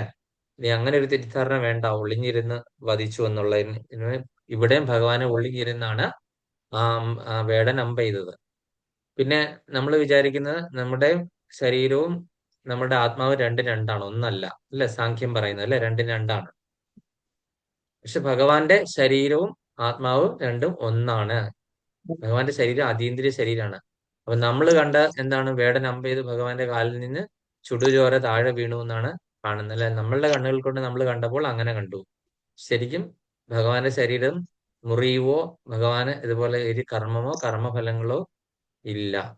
അതുപോലെ തന്നെ നമ്മൾ എത്ര പ്രവൃത്തികൾ കണ്ടു. യുധിഷ്ഠിരൻ ഇതുപോലെ തന്നെ ഭഗവാൻ എന്താണ് നുണ പറയാനായിട്ട് എന്ത് ചെയ്തു? ആജ്ഞാപിച്ചു, അല്ലെ? എന്താണ് ആജ്ഞാപിച്ചത്? യുധിഷ്ഠിരനോട് കള്ളം പറയാനായിട്ട് പറഞ്ഞു. ഭഗവാനാണ് പറയുന്നത്, അല്ലെ? കള്ളം പറയാനായിട്ട് നേരിട്ട് ആജ്ഞാപിക്കുകയാണ്. അപ്പൊ യുദ്ധം ചെയ്യാനായിട്ട്, ഇപ്പം പിതാക്കന്മാരെയും ഇവരെയൊക്കെ വധിക്കാനായിട്ട് നമുക്ക് അങ്ങനെ പറയാൻ പറ്റുമോ? എവിടെയെങ്കിലും ക്ഷത്രിയനാണെങ്കിലും സോൾജിയർ ആണെന്ന് പറഞ്ഞ് സ്വന്തം അച്ഛനെ വധിക്കാൻ നമുക്ക് പറയാൻ പറ്റുമോ? ഇല്ലല്ലോ, അല്ലെ? അപ്പൊ നമ്മൾ പറഞ്ഞ നമ്മൾ അതിന് കർമ്മത്തിന് ബദ്ധരാകും. ഭഗവാൻ എന്തിനാണ് പറഞ്ഞത്? നീ ആലോചിച്ച് നോക്കിയിട്ട് ചെയ്താൽ മതി. ഇതെല്ലാം പറഞ്ഞിട്ട് പറഞ്ഞു, നീ നിന്റെ എന്താണ് നിയുത കർമ്മം എന്താണ്? നീ ക്ഷത്രിയനാണ്, രാജ്യരക്ഷ, അധർമ്മത്തിനെതിരെ പോരാടണം. അങ്ങനെയാണ് ഭഗവാൻ പറഞ്ഞത്. യുദ്ധം ചെയ്യാനാണ് താത്വികമായി പറഞ്ഞെങ്കിലും ഭഗവാൻ പറഞ്ഞത് ഈ രീതിയിലാണ് പറഞ്ഞത്, അല്ലെ? അപ്പം ഭഗവാൻ പറഞ്ഞിട്ട് ചെയ്യുന്ന കാര്യമായതുകൊണ്ട് അതിൽ നിന്നും അർജുനന് യാതൊന്നും പേടിക്കേണ്ട ആവശ്യമില്ല. അതിന്റെ കർമ്മഫലങ്ങളുടെ ഭഗവാന്റെ ഇച്ഛാനുസരണം, ഭഗവാന്റെ ആജ്ഞ അല്ലെങ്കിൽ ഇൻസ്ട്രക്ഷൻ നമ്മൾ ഫോളോ ചെയ്യുവാണെങ്കിൽ അതിനൊന്നും കർമ്മഫലങ്ങളില്ല. എന്നാൽ ഭഗവാൻ ഇതിന്റെ ഏതെങ്കിലും കർമ്മഫലം കിട്ടുവോ? അതുമില്ല. ഭഗവാൻ അവിടെ കർമ്മഫലം അനുഭവിക്കുന്ന ഭഗവാന്റെ മുൻപിൽ ശരണാഗതി ആയിട്ടുള്ളവർക്കെല്ലാം ഭഗവാൻ ഫ്രീ ആയിട്ട് മോക്ഷം കൊടുത്തു. ഭഗവാനെ കണ്ടുകൊണ്ട് കണ്ണടച്ചവർക്കും യുദ്ധഭൂമിയിൽ മരിച്ചു വീണ എല്ലാവർക്കും തന്നെ വീരസ്വർഗ പ്രാപ്തി ഭഗവാൻ കൊടുത്തു. അല്ലേ? അപ്പൊ ഒരു കർമ്മങ്ങളും എന്നെ ബാധിക്കുന്നില്ല. അപ്പൊ നമ്മുടെ കണ്ണിൽ കാണുന്നത് എന്നാണ്, ഭഗവാൻ ഇതിന്റെ ഫലം അനുഭവിക്കാനായിട്ടാണ് ഇത് വീണ്ടും നമ്മൾ ശ്രീകൃഷ്ണാവതാരത്തിൽ കൂടെ ഇങ്ങനെ ജനിച്ചതെന്നും ഇതൊക്കെയാണ് നമ്മൾ കാണുന്നത്. അതുപോലെ ഒരുപാട് ഇങ്ങനെ ഇതുണ്ട്. നമുക്ക് അതിനുള്ള സമയം ഇല്ലാത്തത് കൊണ്ട് നമുക്ക് പെട്ടെന്നത് സ്കിപ്പ് ചെയ്യാം. അപ്പൊ എനിക്ക് കർമ്മഫലേച്ഛയും ഇല്ല. അതായത് കർമ്മഫലം അതിന്റെ എന്താകുമെന്ന് ഓർത്തൊരു ഇച്ഛയും ഇല്ല. അതെന്താകണമെന്ന് അറിയാൻ ഒരു ആകാംക്ഷയോ ഇച്ഛയോ ഒന്നും എനിക്കില്ല. പിന്നെ എന്നെ കുറിച്ചുള്ള ഈ സത്യം മനസ്സിലാക്കുന്നവർ കർമ്മഫലങ്ങളിൽ ബന്ധിപ്പിക്കപ്പെടാറില്ല. സാറിന് ഇത് മനസ്സിലാക്കാത്ത മൂഢന്മാരാണ് നമ്മളൊക്കെ, അല്ലെ? അവജാനന്തി മാം മൂഢാം മാനുഷീം തനുമാശ്രിതം പരംഭാവം അജാനന്തോ മമഭൂത മഹേശ്വര. ഇതാണ് നമ്മൾ കേട്ടിരിക്കുന്നത്, അല്ലെ? നമ്മള് അവജാനന്തി മാമൂഢാം, മനുഷ്യരൂപത്തിൽ ജനിച്ച, മനുഷ്യന്റെ ശരീരമായിട്ട് ജനിച്ച എന്നെ കണ്ടപ്പോൾ മൂഢന്മാരായിട്ടുള്ള ആൾക്കാർ നിങ്ങൾ വെറും മനുഷ്യനാണെന്ന് കരുതി, കാലിച്ചക്കനാണെന്ന് കരുതി, അങ്ങനെ പലതും നിങ്ങൾ എന്നെ പറഞ്ഞു, അല്ലേ? അപ്പം പരംഭാവം, എന്റെ പരംഭാവം യഥാർത്ഥത്തിൽ നിങ്ങൾ ആരെങ്കിലും മനസ്സിലാക്കുന്നുണ്ടോ? മമഭൂതം മഹേശ്വരൻ, ഞാൻ എല്ലാ ഭൂതങ്ങളിലും എല്ലാ ജീവജാലങ്ങളിലും ഈശ്വരനല്ല, ഞാൻ വെറും സാധാരണ ഒരു ഈശ്വരനല്ല, ഒരു ദേവനല്ല, ഞാൻ മഹേശ്വരനാണ് എന്നുള്ള സത്യം നിങ്ങൾ മനസ്സിലാക്കുകയാണെന്നുണ്ടെങ്കിൽ അവരൊരിക്കലും കർമ്മബന്ധങ്ങളുടെ കുരുക്കിൽ പെടില്ല എന്നുള്ള ഒരു ഓഫറോട് കൂടി നമുക്ക് തന്നിരിക്കുകയാണ്. അതായത് ഭഗവാന് ഈ കർമ്മങ്ങളൊന്നും ബാധിക്കില്ല, കർമ്മഫലങ്ങളെ കുറിച്ച് ഒരു ചിന്തയും ഭഗവാൻ ഇല്ല. ഈ സത്യം നമ്മൾ മനസ്സിലാക്കുകയാണെന്നുണ്ടെങ്കിൽ എന്താണ്, നമ്മൾ ഈ കർമ്മബന്ധങ്ങളുടെ കുരുക്കിൽ നമ്മൾ ഒരിക്കലും പെടില്ല എന്നാണ് ഈ ശ്ലോകം ക്ലിയർ ആയിട്ട് പറയുന്നത്. അടുത്ത ശ്ലോകത്തിലേക്ക് പോവാണ്. ഏവം ജ്ഞാത്വാ കൃതം കർമ്മ പൂർവൈരവി മുമുക്ഷുഭി കുരു കർമ്മൈവി തസ്മാത്വം പൂർവൈ പൂർവതരം കൃതം. ഏവം ജ്ഞാത്വാ കൃതം കർമ്മ പൂർവൈരവി മുമുക്ഷുഭി കുരു കർമ്മൈവ തസ്മാത്വം പൂർവൈ പൂർവതരം കൃതം. ഹരേ കൃഷ്ണ. രതി മാതാജി.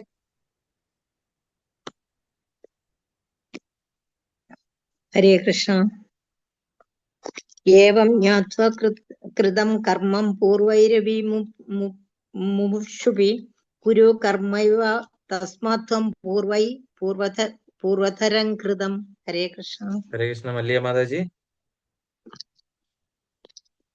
ഹരേ കൃഷ്ണ. കർമ്മ പൂർവൈരവി മുമുക്ഷുഭി കുരു കർമ്മൈവ തസ്മാത്വം പൂർവൈ പൂർവതരം കൃതം. ഹരേ കൃഷ്ണ. ഹരേ കൃഷ്ണ.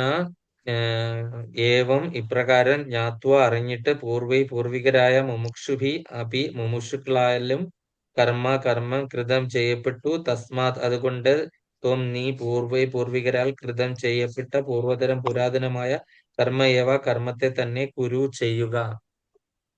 വിവർത്തന ഭാവാർത്ഥം divine grace A C Bhaktivedanta Swami Srila Prabhupad. ജയ ശ്രീല പ്രഭുപാദ്. എന്റെ ദിവ്യമായ പ്രകൃതി അറിഞ്ഞിട്ടാണ് പൗരാണികരായ മോക്ഷുക്കൾ അല്ലെങ്കിൽ മോക്ഷം പ്രാപിച്ചകൾ അവർ പ്രവർത്തിച്ചു പോകുന്നത്. അതുകൊണ്ട് നീ അവരുടെ കാലടികളെ പിന്തുടർന്ന് സ്വകർത്തവ്യം നിറവേറ്റുക. അതിന്റെ ഭാവാർത്ഥം ഷിബി മാതാജി. ഹരേ കൃഷ്ണ. ഭാഗവതം ശ്രീ പ്രഭാതി. മനുഷ്യർ രണ്ടു വിധമുണ്ട്. അഴുക്കാർന്ന ഭൗതിക വാസനയോട് കൂടിയവരും അവ തീണ്ടാത്തവരും. രണ്ടു കൂട്ടർക്കും ഒരുപോലെ ഗുണകരമെത്രേ കൃഷ്ണാവബോധം. മലിനഹൃദയർക്ക് ഭക്തിയുക്ത സേവനത്തിന്റെ നിയന്ത്രണ തത്വങ്ങൾ അനുസരിച്ചുകൊണ്ട് ക്രമമായൊരു ശുചീകരണത്തിന് വേണ്ടി കൃഷ്ണാവബോധത്തെ ആശ്രയിക്കാം. ഹൃദയശുദ്ധി കൈവരിച്ചവർക്ക് തങ്ങളുടെ മാതൃകാപരമായ പ്രവൃത്തികളെ പിന്തുടർന്ന് മറ്റുള്ളവർക്ക് കൂടി പ്രയോജനം ഉണ്ടാകണമെന്നുദ്ദേശിച്ചും കൃഷ്ണാവബോധത്തിൽ തുടരാം. കൃഷ്ണാവബോധത്തിന്റെ പരിചയം കുറഞ്ഞ പുതുവിദ്യാർത്ഥികളും മൂഢന്മാരും പലപ്പോഴും കൃഷ്ണാവബോധം എന്തെന്നറിയാതെ കർമ്മങ്ങളിൽ നിന്ന് ഒഴിഞ്ഞു നിൽക്കാൻ ആഗ്രഹിക്കാറുണ്ട്. അർജുനൻ യുദ്ധരംഗത്തിലെ പ്രവർത്തനങ്ങളിൽ നിന്നും പിന്മാറാൻ ഉദ്യമിച്ചത് ഭഗവാന് സമ്മതമായിരുന്നില്ല. താൻ എങ്ങനെ പ്രവർത്തിക്കണമെന്ന് അറിയുകയാണ് ഒരാൾ ചെയ്യേണ്ടത്. കൃഷ്ണാവബോധപരമായ പ്രവർത്തനങ്ങളിൽ നിന്ന് പിന്തിരിയുകയും അതേസമയം മാറിയിരുന്നത് കൊണ്ട് താൻ കൃഷ്ണാവബോധനാണെന്ന് നടിക്കുകയും ചെയ്യുന്നത് കൃഷ്ണന് വേണ്ടി യഥാർത്ഥത്തിൽ പ്രവർത്തിക്കുന്നതിനേക്കാൾ വില കുറഞ്ഞതാണ്. മുമ്പ് പറയപ്പെട്ട സൂര്യദേവനായ വിവസ്വാൻ മുതലായ ഭഗവാന്റെ പൂർവ്വ ശിഷ്യന്മാരെ മാതൃകയാക്കി കൃഷ്ണാവബോധത്തോടെ പ്രവൃത്തി ചെയ്യാനാണ് ഇവിടെ അർജുനനോട് ഉപദേശിക്കുന്നത്. പണ്ട് കൃഷ്ണാവബോധത്തോടെ പ്രവർത്തിച്ചവരുടെ എല്ലാം എന്ന പോലെ മുൻകാലങ്ങളിലെ സ്വകർമ്മങ്ങളെക്കുറിച്ചും ഭഗവാൻ അറിയാം. അതുകൊണ്ട് ഭഗവാനിൽ നിന്ന് കോടിക്കണക്കിന് വർഷങ്ങൾക്ക് മുമ്പ് ഈ കല സ്വായത്തമാക്കിയ സൂര്യദേവനെ പോലുള്ളവരുടെ പ്രവൃത്തികളെ ശുപാർശ ചെയ്യുന്നത്. കൃഷ്ണന്റെ നിർദ്ദേശപ്രകാരം കർത്തവ്യങ്ങളിൽ മുഴുകിയ എല്ലാ വിദ്യാർത്ഥികളെയും കൃഷ്ണൻ ഇവിടെ മുക്താത്മാക്കളായി വിശേഷിപ്പിക്കുന്നു. ഹരേ കൃഷ്ണ. ഹരേ കൃഷ്ണ. അതുപോലെ നമ്മൾ പറഞ്ഞു ഭഗവാനെ പറ്റിയുള്ള ഈ വിവരങ്ങൾ ഭഗവാന്റെ കർമ്മബന്ധങ്ങളൊന്നും ബാധിക്കുന്നില്ല എന്നുള്ളവര് അവരൊരിക്കലും കർമ്മബന്ധനത്തിൽ അടിപ്പെടില്ല എന്ന് കഴിഞ്ഞ ശ്ലോകത്തിൽ നമ്മൾ കണ്ടു. ഇപ്പൊ ഇവിടെ പറഞ്ഞിരിക്കുന്നത് എന്റെ ദിവ്യമായ പ്രകൃതിയെ അറിഞ്ഞിട്ടാണ് പൗരാണികളായിട്ടുള്ള മുമുക്ഷുക്കൾ മോക്ഷം പ്രാപിച്ചു പോകുന്നത്. അവരാരൊക്കെയാണ് നമ്മൾ കണ്ടു? വിവസ്വാനും ഒക്കെ അല്ലെ? എത്രയോ വർഷങ്ങൾക്ക് മുന്നേ, കോടിക്കണക്കിന് വർഷങ്ങൾക്ക് മുമ്പ് ഭഗവാന്റെ നിന്ന് ഈ ജ്ഞാനം സ്വന്തമാക്കിയവരാണ് അല്ലെ? അപ്പൊ അവരെ മോക്ഷം പ്രാപിച്ചവർ, ഇവരൊക്കെ ഇത് ഭഗവാനിൽ നിന്ന് കേട്ടിട്ട് എന്താണ് മോക്ഷം പ്രാപിച്ചിട്ടുള്ളത്? എന്റെ ദിവ്യമായ പ്രകൃതിയെ അറിഞ്ഞിട്ടുള്ളവരാണല്ലേ? ഭഗവാന്റെ ദിവ്യ പ്രകൃതി ഏതാണ്? ആന്തരിക പ്രകൃതിയും ബാഹ്യപ്രകൃതിയും ദിവ്യപ്രകൃതിയും അധമ പ്രകൃതിയൊക്കെ ഉണ്ട്. അത് ഏതൊക്കെയാണ്? ആരൊക്കെയാണ്? രാധാറാണിയാണ് ദിവ്യ പ്രകൃതി അല്ലെ? പ്രകൃതി. അതായത് അതായത് ആന്തരിക പ്രകൃതി അല്ലെങ്കിൽ ദിവ്യ പ്രകൃതി അല്ലെങ്കിൽ അന്തരംഗ ശക്തി അല്ലെങ്കിൽ അന്തരംഗ ശക്തി അല്ലെങ്കിൽ ആഹ്ലാദിനി ശക്തി, ഒരു ക്ലാദിനി ശക്തി എന്നൊക്കെ പറയുന്നത്, യോഗമായ എന്നൊക്കെ പറയുന്നത് ഈ പറയുന്ന രാധാറാണിയുടെ തത്വമാണ്. അപ്പം ബാഹ്യപ്രകൃതി മഹാമായ അല്ലെങ്കിൽ നമ്മുടെ ഭൗതിക പ്രകൃതി അല്ലെങ്കിൽ എന്താണ് ബഹിരംഗ ശക്തി, മഹാമായ എന്നൊക്കെ പറയുന്ന ആ ഒരു ശക്തിയാണ് ബാഹ്യപ്രകൃതി. അപ്പം ഭഗവാന്റെ ദിവ്യമാണ്, ഭഗവാന്റെ അന്തരംഗ ശക്തി എന്ന് പറഞ്ഞാൽ വളരെ ദിവ്യമാണ്.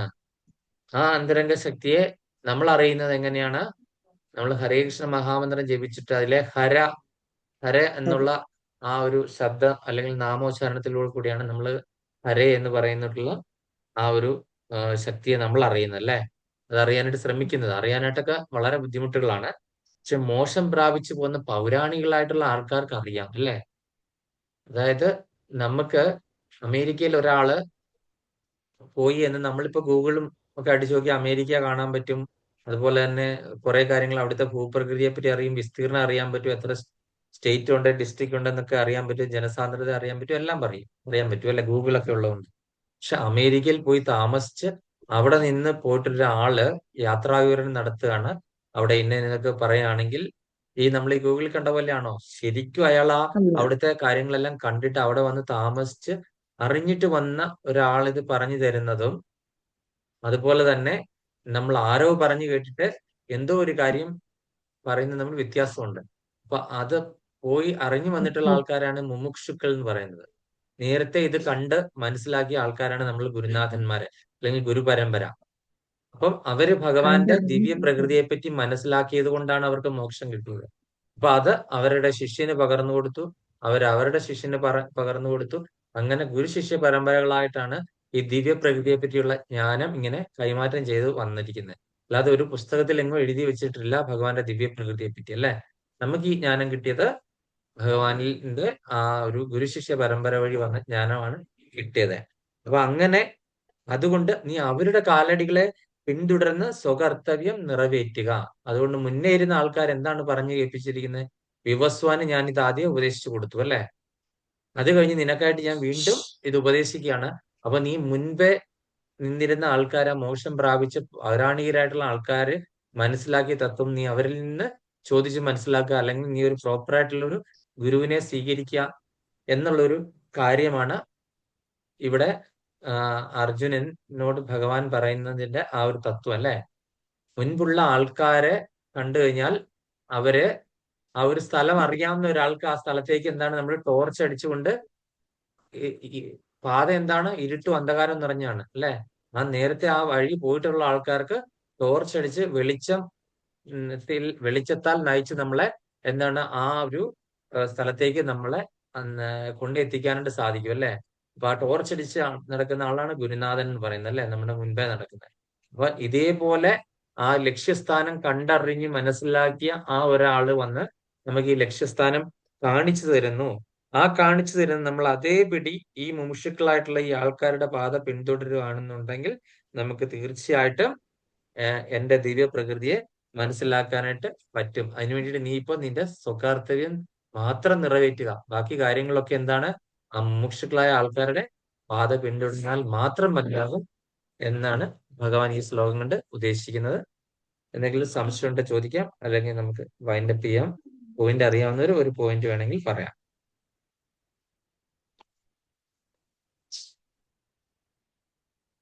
ഹരേ കൃഷ്ണ. ശരി ഹരേ മാതാജി. കൃഷ്ണ. ഭഗവാനെ കർമ്മങ്ങളൊന്നും തന്നെ ബാധിക്കുന്നില്ല. അതിനാൽ കർമ്മ ഫലേച്ഛയുമില്ല. കർമ്മ നിയമത്തിന്റെ സങ്കീർണ വശങ്ങളെല്ലാം ഗ്രഹിക്കുന്നവർക്ക് കർമ്മഫലങ്ങൾക്ക് അടിമപ്പെടാറുമില്ല. ഹരേ കൃഷ്ണ. ഹരേ കൃഷ്ണ. മല്ലിക മാതാജി.